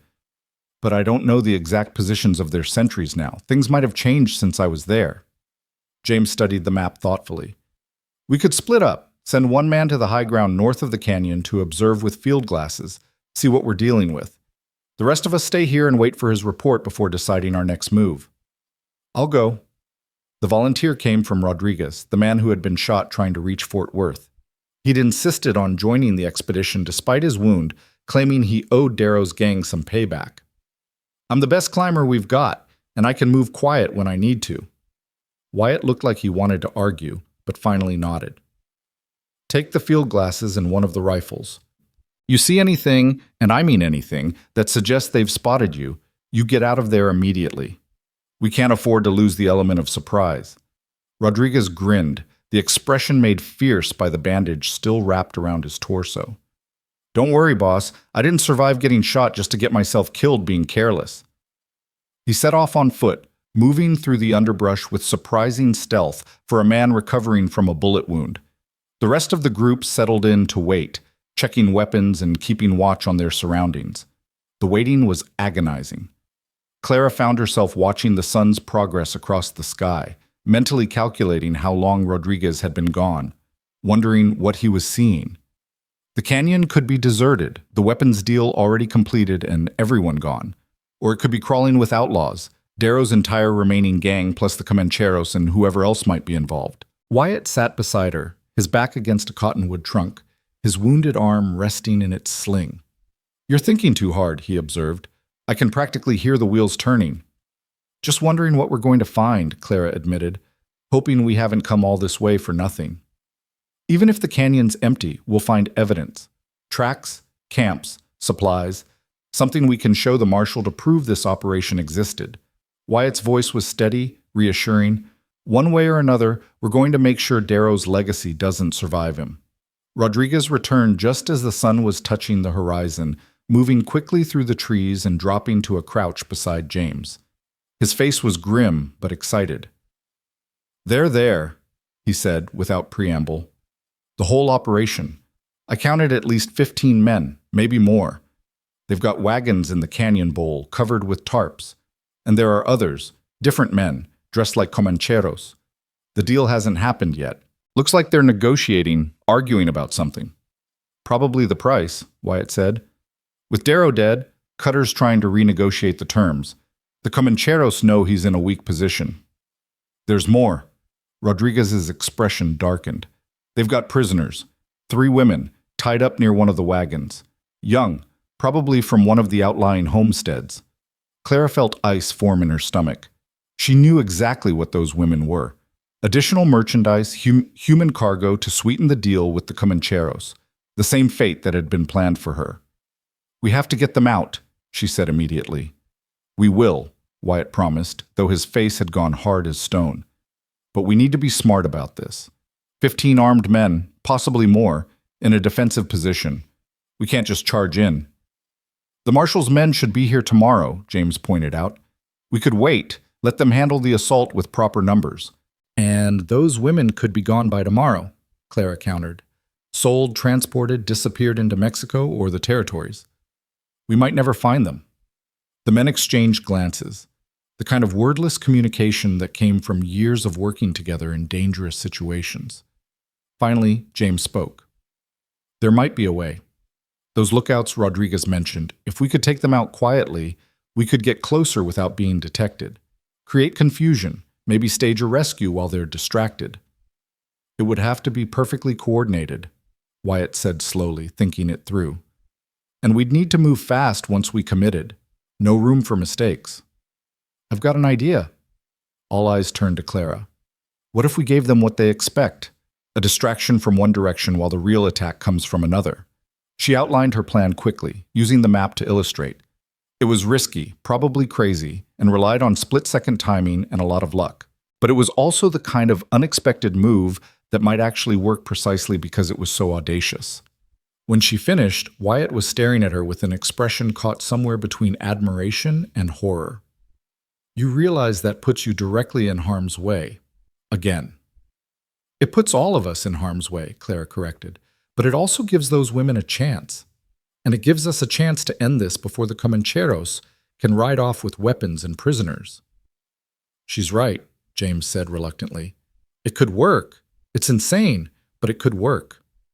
The discussion continued as darkness fell, the men refining the plan, working out details, preparing for what was essentially a desperate gamble. They would move at midnight, when the outlaws would be tired, possibly drunk, and least expecting an attack. Rodriguez and 2 of James's best men would take out the sentries silently. Then Clara would create her distraction while Wyatt and the others moved in to free the prisoners. And if it goes wrong? One of the men asked. Then we fight our way out and pray the marshal's reinforcements arrive in time to save us, Wyatt said bluntly. I won't lie to you. This is dangerous, possibly suicidal. Any man who wants to back out, no one will blame you. Not a single man moved. All right then. Wyatt checked his revolver, the movement awkward with only one good arm. We rest for a few hours, then we move. And gentlemen, let's make sure Frank Darrow's ghost sees his empire burn tonight. The hours until midnight crept by with agonizing slowness. Clara tried to rest but found sleep impossible, her mind racing through every possible scenario, every way the plan could go wrong. Wyatt sat beside her, his presence solid and comforting despite his own obvious tension. Whatever happens tonight, he said quietly, I need you to know something. Meeting you, protecting you, falling in love with you. It's been the best thing that's happened to me in 4 years. You gave me back my purpose, Clara. You made me remember what I was fighting for. Don't talk like you're saying goodbye, Clara whispered fiercely. We're both getting through this, and then we're going to figure out what comes next. Together. Together, Wyatt agreed, and sealed the promise with a kiss that tasted of hope and fear and desperate determination. At midnight, they moved. The approach to Devil's Cut Canyon was nerve-wracking, every snapped twig and rustle of grass sounding impossibly loud in the darkness. But Rodriguez and his team did their work perfectly. 2 soft thuds in the darkness signaled the fall of the sentries, and suddenly the way was clear. Clara separated from the main group as planned, circling around to the eastern entrance of the canyon with 2 of James's men as backup. Her heart hammered against her ribs so hard she thought it might burst, but she forced herself to move with purpose, to project confidence even though she was terrified. The canyon entrance loomed before her, a black slash in the already dark landscape. She could see the glow of campfires deeper inside, could hear the low murmur of voices and occasional laughter. 15 men at least, all of them killers, and she was about to walk right into their midst. She stepped into the light of the first campfire, her hands raised, her voice ringing out clear and strong despite her fear. "I want to make a deal." The reaction was instantaneous and chaotic. Men jumped to their feet, weapons appearing in hands, shouts of alarm echoing off the canyon walls. Clara stood perfectly still, forcing herself not to run, not to show fear. A man she recognized from her captivity, Cutter, Darrow's second in command, pushed through the crowd, his scarred face twisted with shock and fury. You're supposed to be dead! We burned that ranch to the ground!" "But you didn't kill everyone," Clara said, hoping her voice didn't shake. "And now I have information you want. Information about the territorial marshal, about who's coming for you and when." Cutter's eyes narrowed. "Why would you tell us that?" "Because I want to live," Clara lied smoothly. "Because I know you're planning to disappear after this deal, and I know you'll need help getting past the law. I can give you that help. Routes, safe houses, officials who can be bribed. But only if you guarantee my safety." It was a desperate bluff, and for a long moment she thought Cutter wouldn't buy it. Then greed won out over suspicion, the way it always did with men like him. "Bring her to the main camp," he ordered, "but keep her covered. This could be a trap." As the outlaws surrounded Clara, marching her deeper into the canyon, she saw what she'd been hoping for. The attention of every man in the camp was now focused on her, which meant they weren't watching the western ridge, where Wyatt and the others would be moving into position. The main camp was worse than she'd imagined. The wagons Rodriguez had mentioned were indeed covered with tarps, but Clara could see the distinctive shapes of rifle crates underneath. The 3 women prisoners sat huddled against a wagon wheel, their faces pale with terror, their hands bound. And standing near another fire were 4 men dressed differently from the outlaws, the Comancheros, watching the proceedings with calculating eyes. "So," Cutter said, grabbing Clara's arm roughly. "Start talking. Who's coming and when?" Clara opened her mouth to spin another lie, to buy more time, and then all hell broke loose. Gunfire erupted from 3 directions at once as Wyatt's men opened up on the camp. Outlaws scattered, diving for cover, returning fire wildly. The Comancheros drew their weapons, shouting in Spanish, caught between fighting and fleeing. Cutter's grip on Clara's arm tightened painfully. "You bitch! This was a trap!" "Yes," Clara said, and drove her knee into his groin with all her strength. He doubled over with a grunt of pain, his grip loosening, and Clara tore free.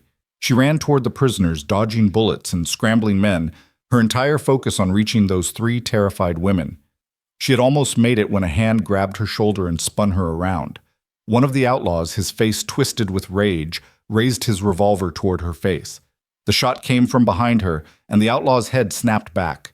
He fell, and Clara spun to see Wyatt standing there, his rifle smoking, his face set in lines of fierce determination despite the blood seeping through his bandages. "Get the women!" he shouted over the chaos. "I'll cover you!" Clara didn't waste time arguing. She reached the prisoners and began working at their bonds with shaking fingers, aware of bullets whizzing overhead, aware of men fighting and dying all around her. "It's all right," she told the women, trying to sound calm. "We're here to help. You're going to be fine." The first rope came free, then the second.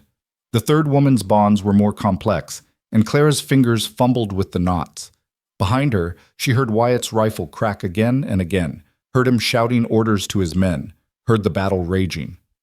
Finally, the last rope gave way. "Run!" Clara urged the women, pointing toward where James's men were holding the western canyon wall. "That way, go!" The women fled, stumbling in their haste but moving fast, disappearing into the darkness. Clara turned to find Wyatt, to help him, to make sure he was all right. She saw him at the same moment Cutter did. The outlaw leader had recovered from Clara's attack and had found a rifle. He was raising it, taking careful aim at Wyatt's back, his finger tightening on the trigger. Clara didn't think. She just moved, throwing herself forward, her hand closing around a fallen revolver, bringing it up even as she knew she'd be too late. But someone else was faster. Rodriguez appeared from the shadows, his own gun speaking once, twice. Cutter jerked and fell, his rifle discharging harmlessly into the air as he went down. "Nobody shoots the boss," Rodriguez said grimly, then staggered.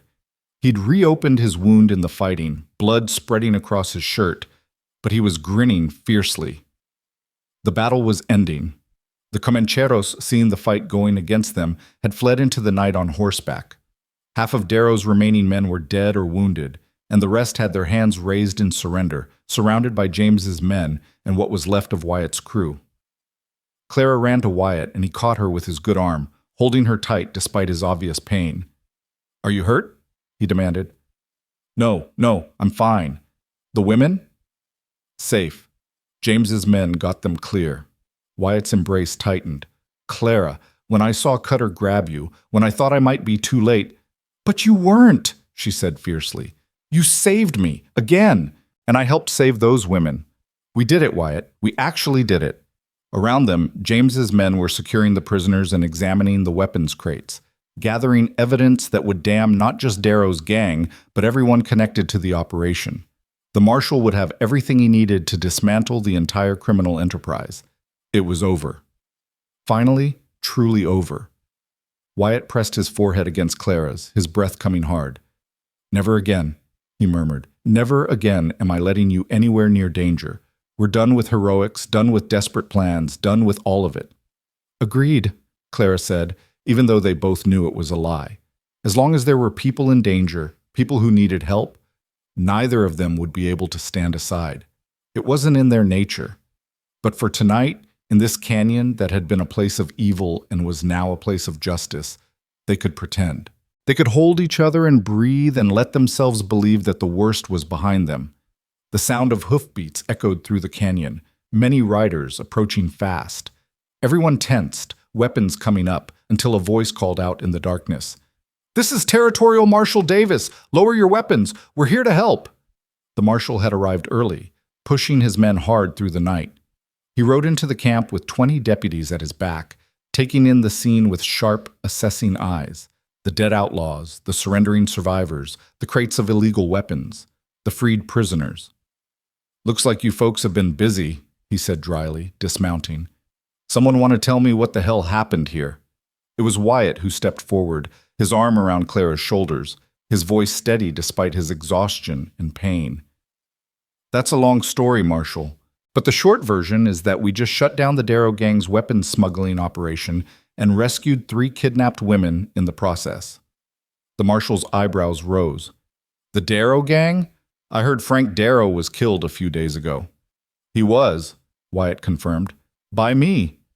This was his second-in-command, Cutter, trying to salvage the operation. He won't be trying again." As the Marshal's men began the work of securing prisoners and cataloging evidence, Clara felt the last of her adrenaline finally draining away, leaving nothing but exhaustion. She leaned into Wyatt's side, letting him support her weight, and watched the sky beginning to lighten with the first hint of dawn. They had done it. Against impossible odds, with nothing but courage and desperation and each other, they had actually done it. The Darrow gang was finished, the weapons would never reach the Comancheros, and 3 women would return to their families instead of disappearing forever. It should have felt triumphant. Instead, Clara just felt tired and sore and grateful to be alive. "Come on," Wyatt said gently, sensing her exhaustion. "The Marshal can handle the rest. Let's get you back to the Redford Ranch so you can rest." "What about you? Your arm?" "Will still be wounded tomorrow whether I rest now or later," Wyatt finished. "But you're dead on your feet, Clara. Let me take care of you for once instead of the other way around." She wanted to argue but found she didn't have the energy, so she simply nodded and let Wyatt lead her to where their horses waited, let him help her into the saddle, let him ride beside her as they left Devil's Cut Canyon behind forever. The sun was fully up by the time they reached the Redford Ranch, painting the prairie in shades of gold and amber that made the whole world look clean and new. James's wife rushed out to meet them, Martha right behind her, both women exclaiming over their condition and immediately herding them toward medical attention and food and rest. But before Clara would let herself be swept away to sleep, she caught Wyatt's good hand and held it tight. "Thank you," she said simply, "for everything. For stopping your horse that night on the prairie, for keeping your promise, for giving me back my life." Wyatt smiled, tired but genuine. "Thank you for giving me back mine, for reminding me what I was fighting for being brave and stubborn and absolutely impossible to protect. We make a good team, Clara observed. The best, Wyatt agreed. And Clara, when all this is really truly over, when the trials are done and the ranch is rebuilt and we can actually think about the future, I'm going to ask you a question, a very important question, and I hope you'll say yes. Clara knew what question he meant, and she knew her answer would be yes, absolutely yes, forever, yes. But that could wait. For now, they had survived. They had won. And they had each other. It was enough. It was more than enough. It was everything. The week following the raid on Devil's Cut Canyon passed in a blur of testimony, paperwork, and painful recovery. Clara spent 3 full days in Fort Worth giving her statement to Territorial Marshal Davis, recounting every detail of her captivity, the conversation she'd overheard, the corruption she'd witnessed. The marshal listened with grim attention, taking meticulous notes, occasionally interrupting to ask for clarification on names or locations. "Miss Whitfield," he said on the 3rd day, setting down his pen and regarding her with something close to admiration. "In my 20 years of law enforcement, I've never seen a civilian witness provide such detailed, actionable intelligence.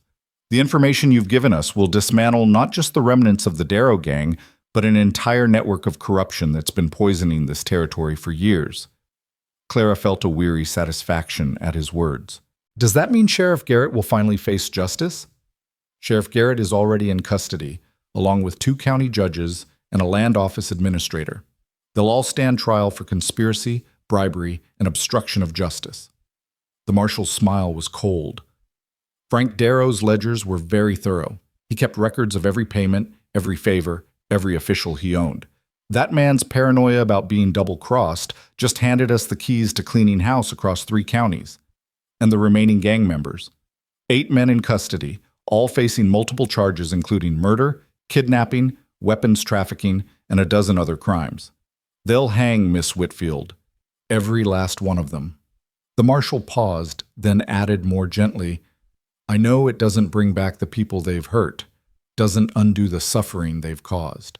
But it's justice, and sometimes that has to be enough." Clara thought about Emily Kincaid, about the wagon driver Hutchins, about all the nameless victims whose stories would never be fully told. "It's not enough," she said quietly. "But it's something. It's more than they had before."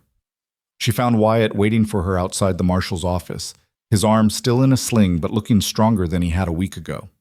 The doctor had declared his wound healing well, though he'd cautioned against any strenuous activity for at least another month. Wyatt had listened to the medical advice with the patience of a man who had no intention of following it completely, but Clara had been watching him carefully, making sure he didn't push himself too hard. They had fallen into an easy rhythm over the past days. Breakfast together at the hotel, where the marshal had arranged accommodations, long walks through Fort Worth streets when Clara needed to clear her head between testimony sessions, quiet evenings where they talked about everything except outlaws and violence and danger. It felt almost normal, almost like courtship, if you ignored the bandages and the nightmares and the way they both still startled at sudden loud noises. "How did it go today?" Wyatt asked, falling into step beside her.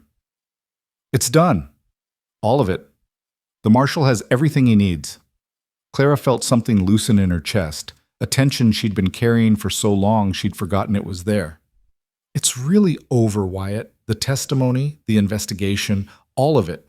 We're free." Wyatt stopped walking, right there in the middle of the boardwalk, and turned to face her. "Free," he repeated, as if testing the word. "I'm not sure I remember what that feels like."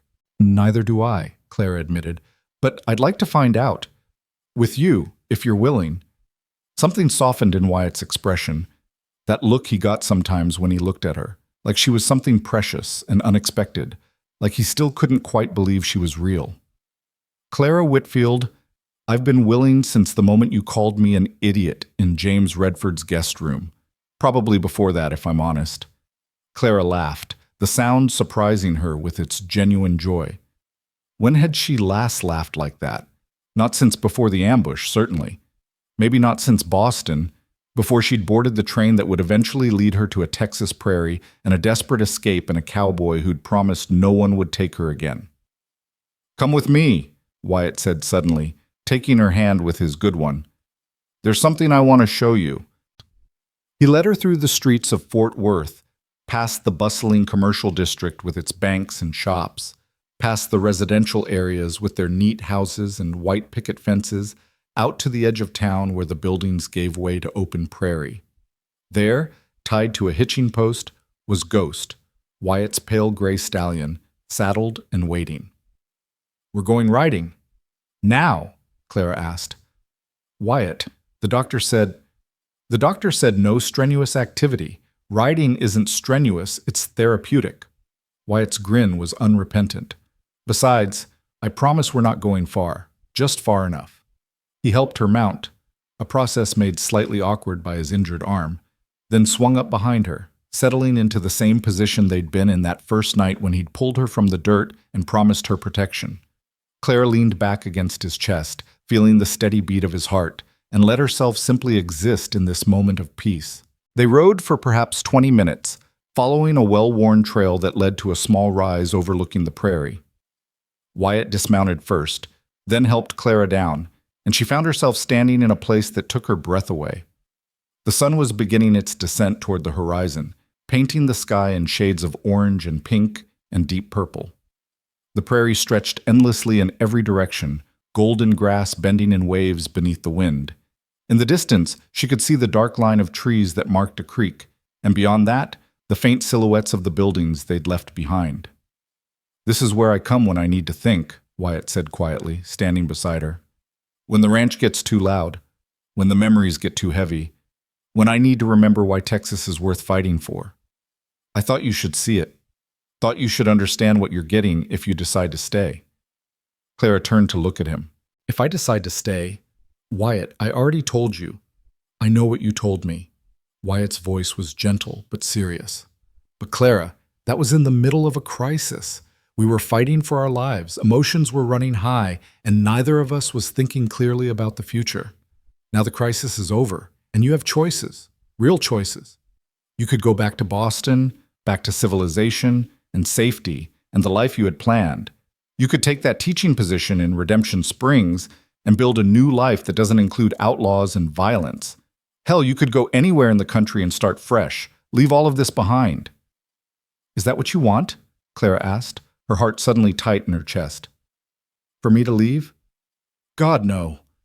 The words came out fierce and immediate. "The thought of you leaving makes me feel like I'm being torn in half. But what I want and what's best for you might be two different things, and I care about you too much to let my selfish desires make this decision for you."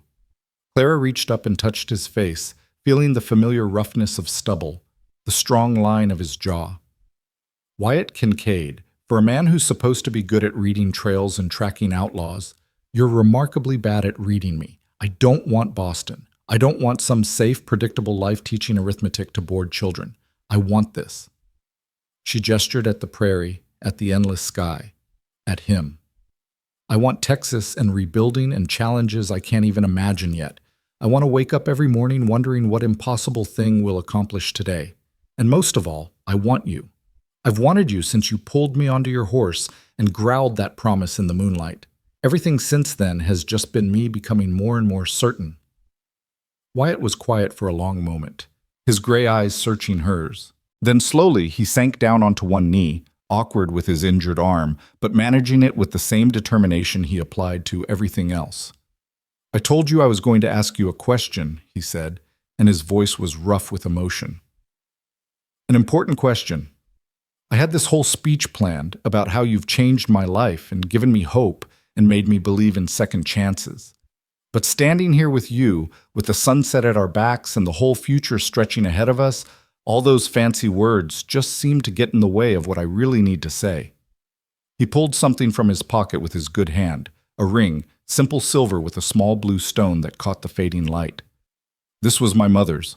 My father gave it to her when they decided to build the Triple K together, back when it was nothing but dreams and empty prairie. She wore it every day of her life.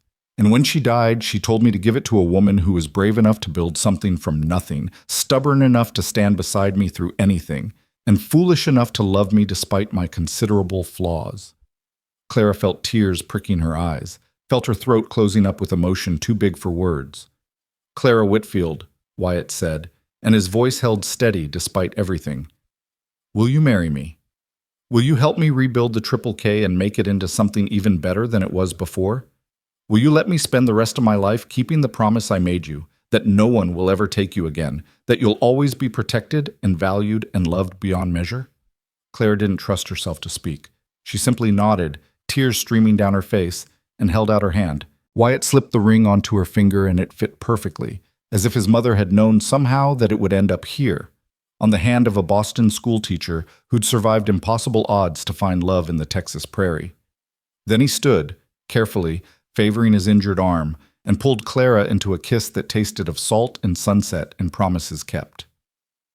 When they finally broke apart, both breathing hard, Clara managed to find her voice.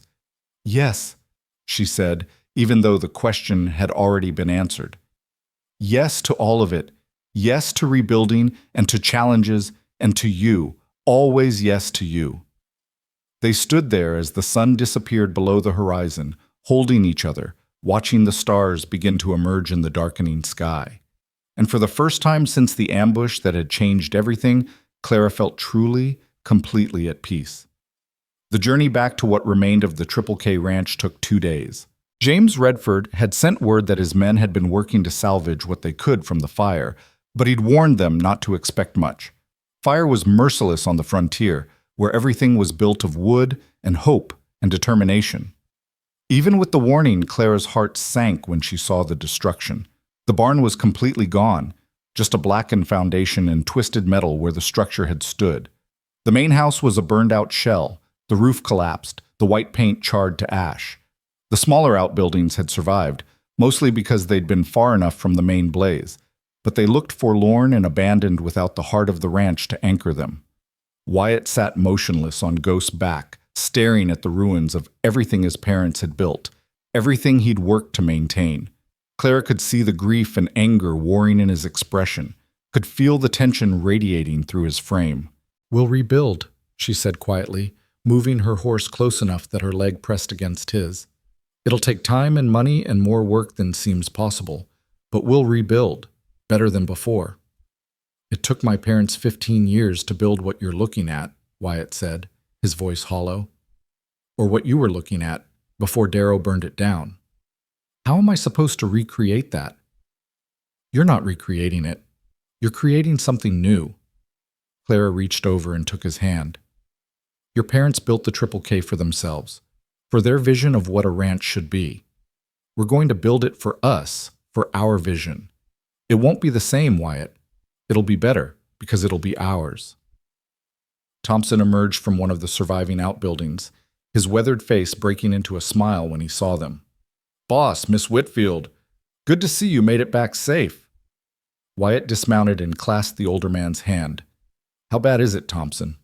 Give it to me straight." "Could be worse," Thompson said honestly. "We lost the barn and the house, obviously. Lost about half the feed we had stored and some of the tack and equipment. But the corrals are intact, most of the horses survived, and we've got the foundation to build on. James Redford sent over some supplies to get us started, lumber, nails, that sort of thing. And the men—" He paused, and something like pride crept into his voice. "The men have been asking when you're coming back. They want to rebuild, boss, want to prove that the Darrow gang couldn't break us." "How many men?" Wyatt asked. 7 of the original crew survived the attack without serious injury.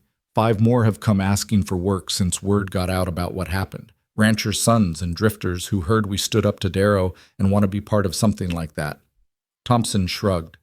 "We've got willing hands, boss. What we need is your leadership." Clara watched something shift in Wyatt's expression, saw him straighten his shoulders and square his jaw. This was the man who had kept his promise against impossible odds, who had taken on an entire outlaw gang to protect a stranger, who had survived gunshot wounds and betrayal and the loss of everything he'd built. A burned ranch wasn't going to defeat him. "All right," Wyatt said, and his voice carried the ring of command that Clara had heard in the heat of battle. "Here's what we're going to do. The house comes first. We need shelter before winter, and we need it to be defensible in case any of Darrow's old associates come looking for revenge. We build it with stone this time, not wood. Stone doesn't burn." "Stone's expensive," Thompson pointed out. So is rebuilding after every fire. We'll quarry it ourselves if we have to. Wyatt was already moving, walking through the ruins, his eyes calculating. The barn goes here, but bigger than before. We're going to expand the operation, run more cattle, maybe bring in some horses to train and sell. And we're going to build a bunkhouse, a real one, so the men don't have to sleep in the barn or in tents. Thompson was grinning now. Been waiting to hear you talk like this, boss. When do we start? Tomorrow at dawn, Wyatt said. Tonight, we rest and plan. Tomorrow, we build. The next 3 months were a blur of backbreaking work that tested everyone's endurance to its limits.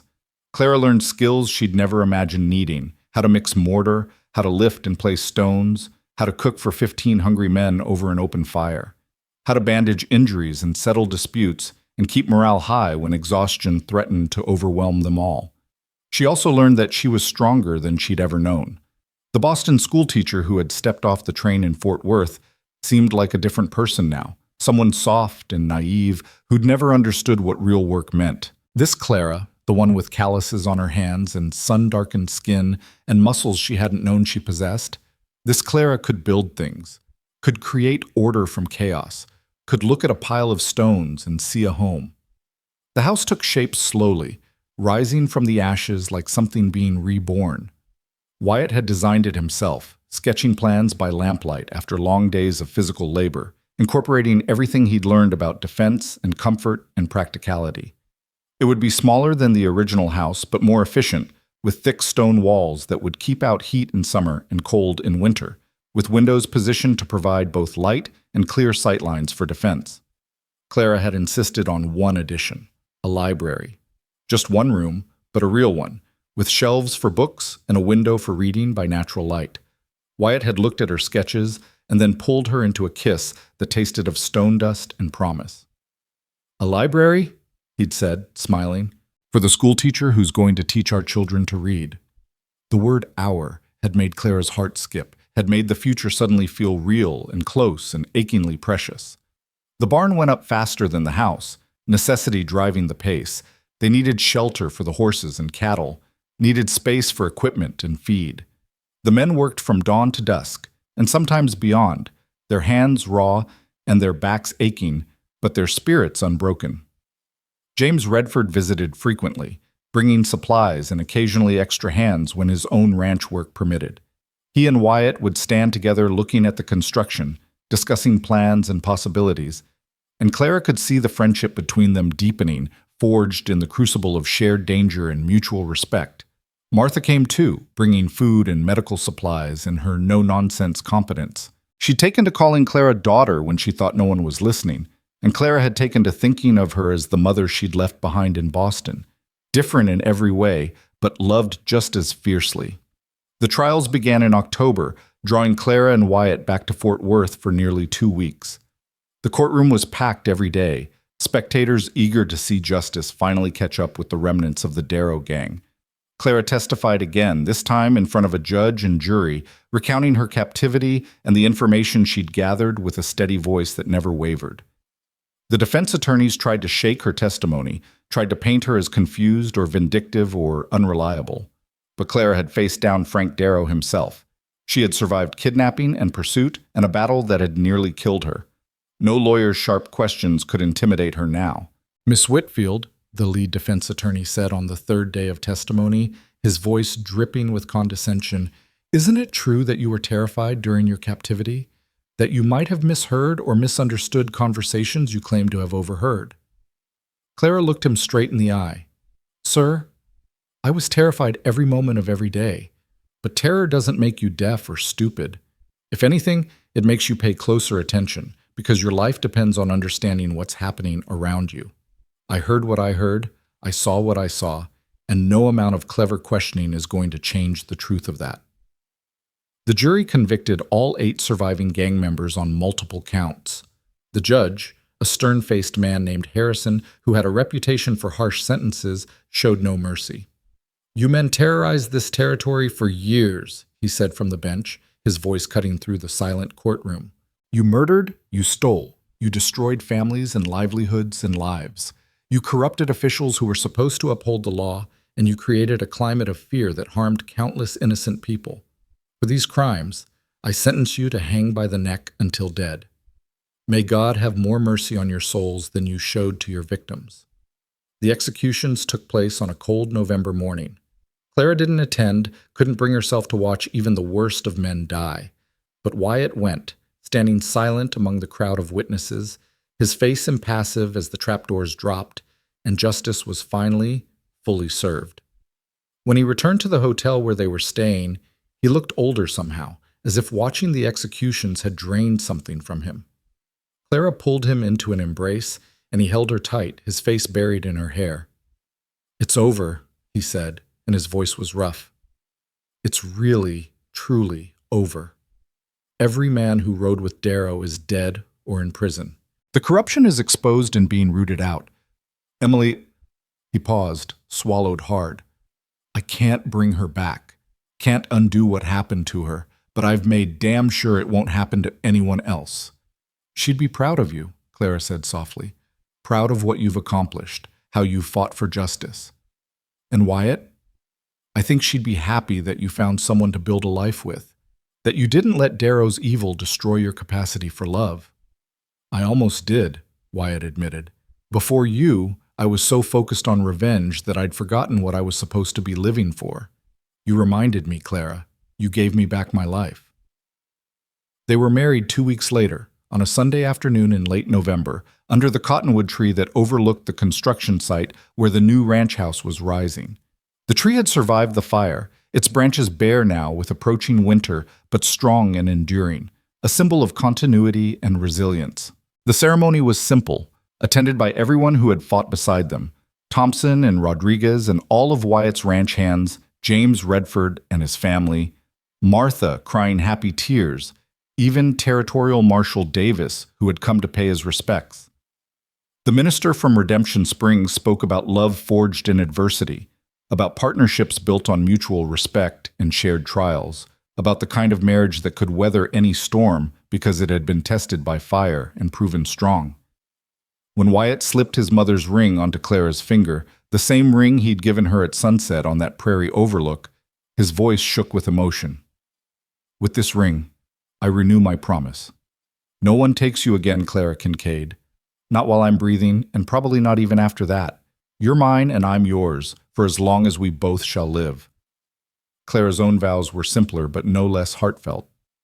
"I came to Texas looking for a teaching position and a fresh start. I found a home, a purpose, and a man who showed me what real courage looks like. I promise to stand beside you through everything, through rebuilding and hardship and whatever challenges come next. I promise to be your partner in all things, and I promise to love you with everything I am for as long as I live." The kiss that sealed their vows was witnessed by friends and fellow survivors, by the man who had fought beside them, and the woman who had tended their wounds. And when they finally broke apart, both smiling, both ready to face whatever came next, the sun broke through the winter clouds and bathed the whole gathering in golden light.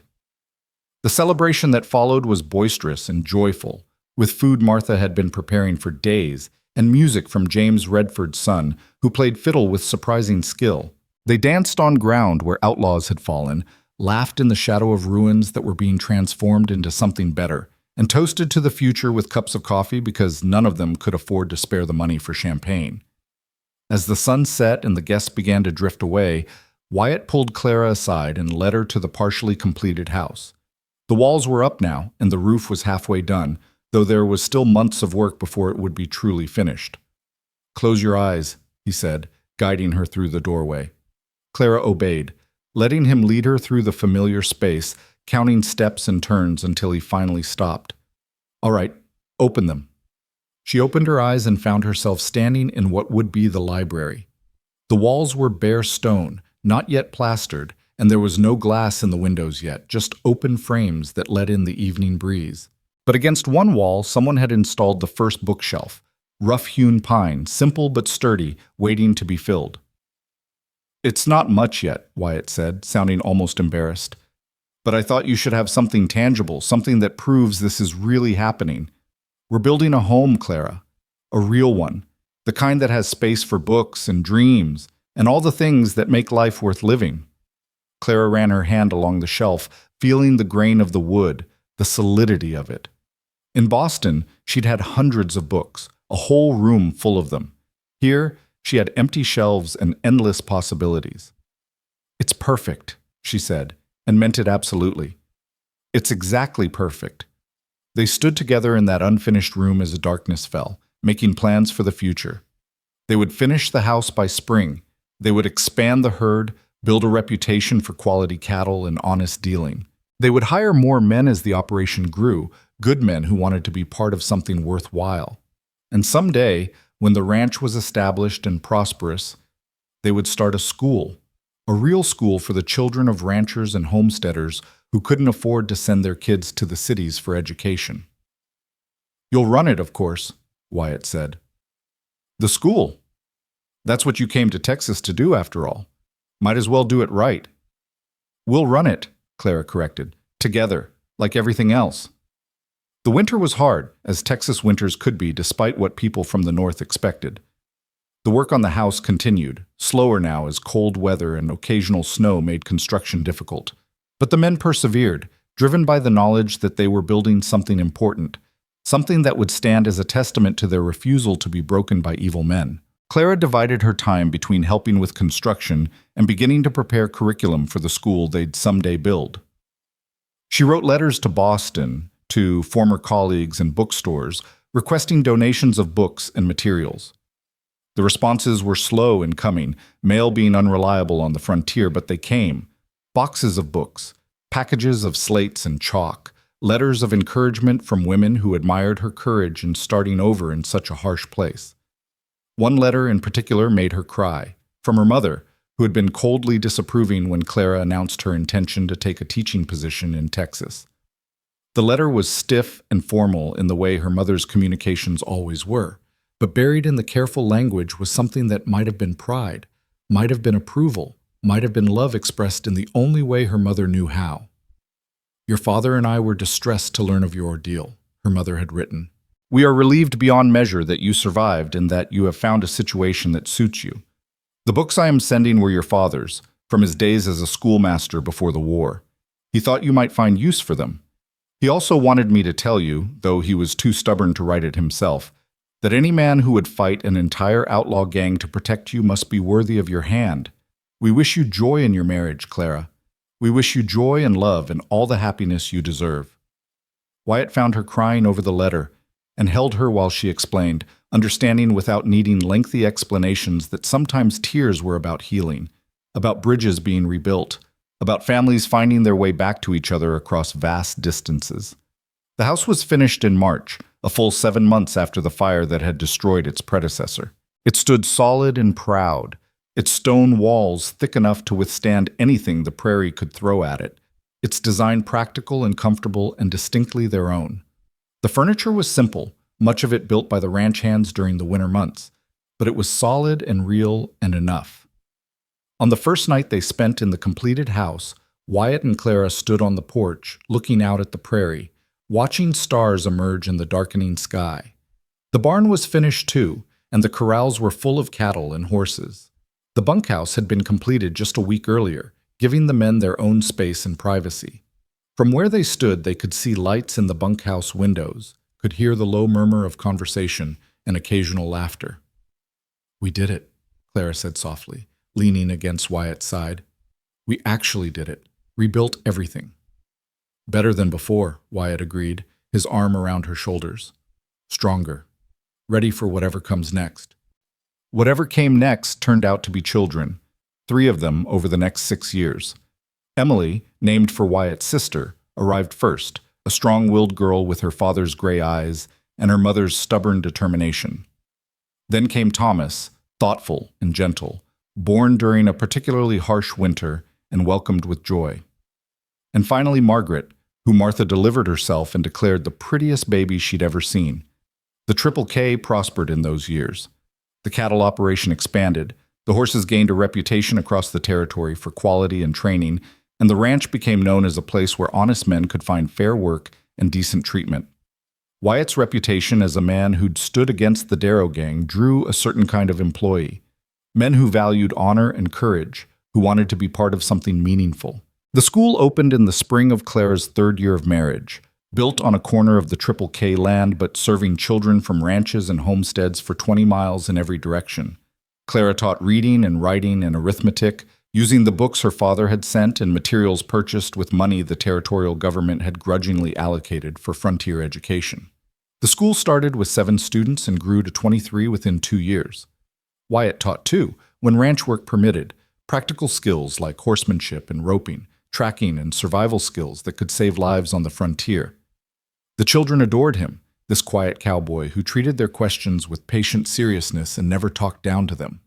The years passed, each one building on the last, creating a life neither Clara nor Wyatt could have imagined in those desperate days of pursuit and danger. The nightmares faded, though they never disappeared entirely. Sometimes Clara still woke gasping, dreaming of being back in Darrow's camp. Sometimes Wyatt would stand at the window in the dead of night, watching for threats that no longer existed. But they helped each other through those moments, held each other until the fear passed, reminded each other that the past was dead and the future was theirs to write. One evening in late summer, nearly 8 years after that fateful night when Wyatt had pulled Clara onto his horse and promised that no one would take her again, they sat together on the porch of their stone house and watched their children play in the yard. Emily was teaching Thomas how to rope a fence post, while baby Margaret toddled after them on unsteady legs, laughing at everything with the pure joy only small children possess. "Do you ever regret it?" Wyatt asked suddenly, his hand finding Clara's. "Giving up the life you could have had? Boston, civilization, a safe and predictable existence?" Clara thought about it seriously, as she always did when Wyatt asked one of his rare but important questions.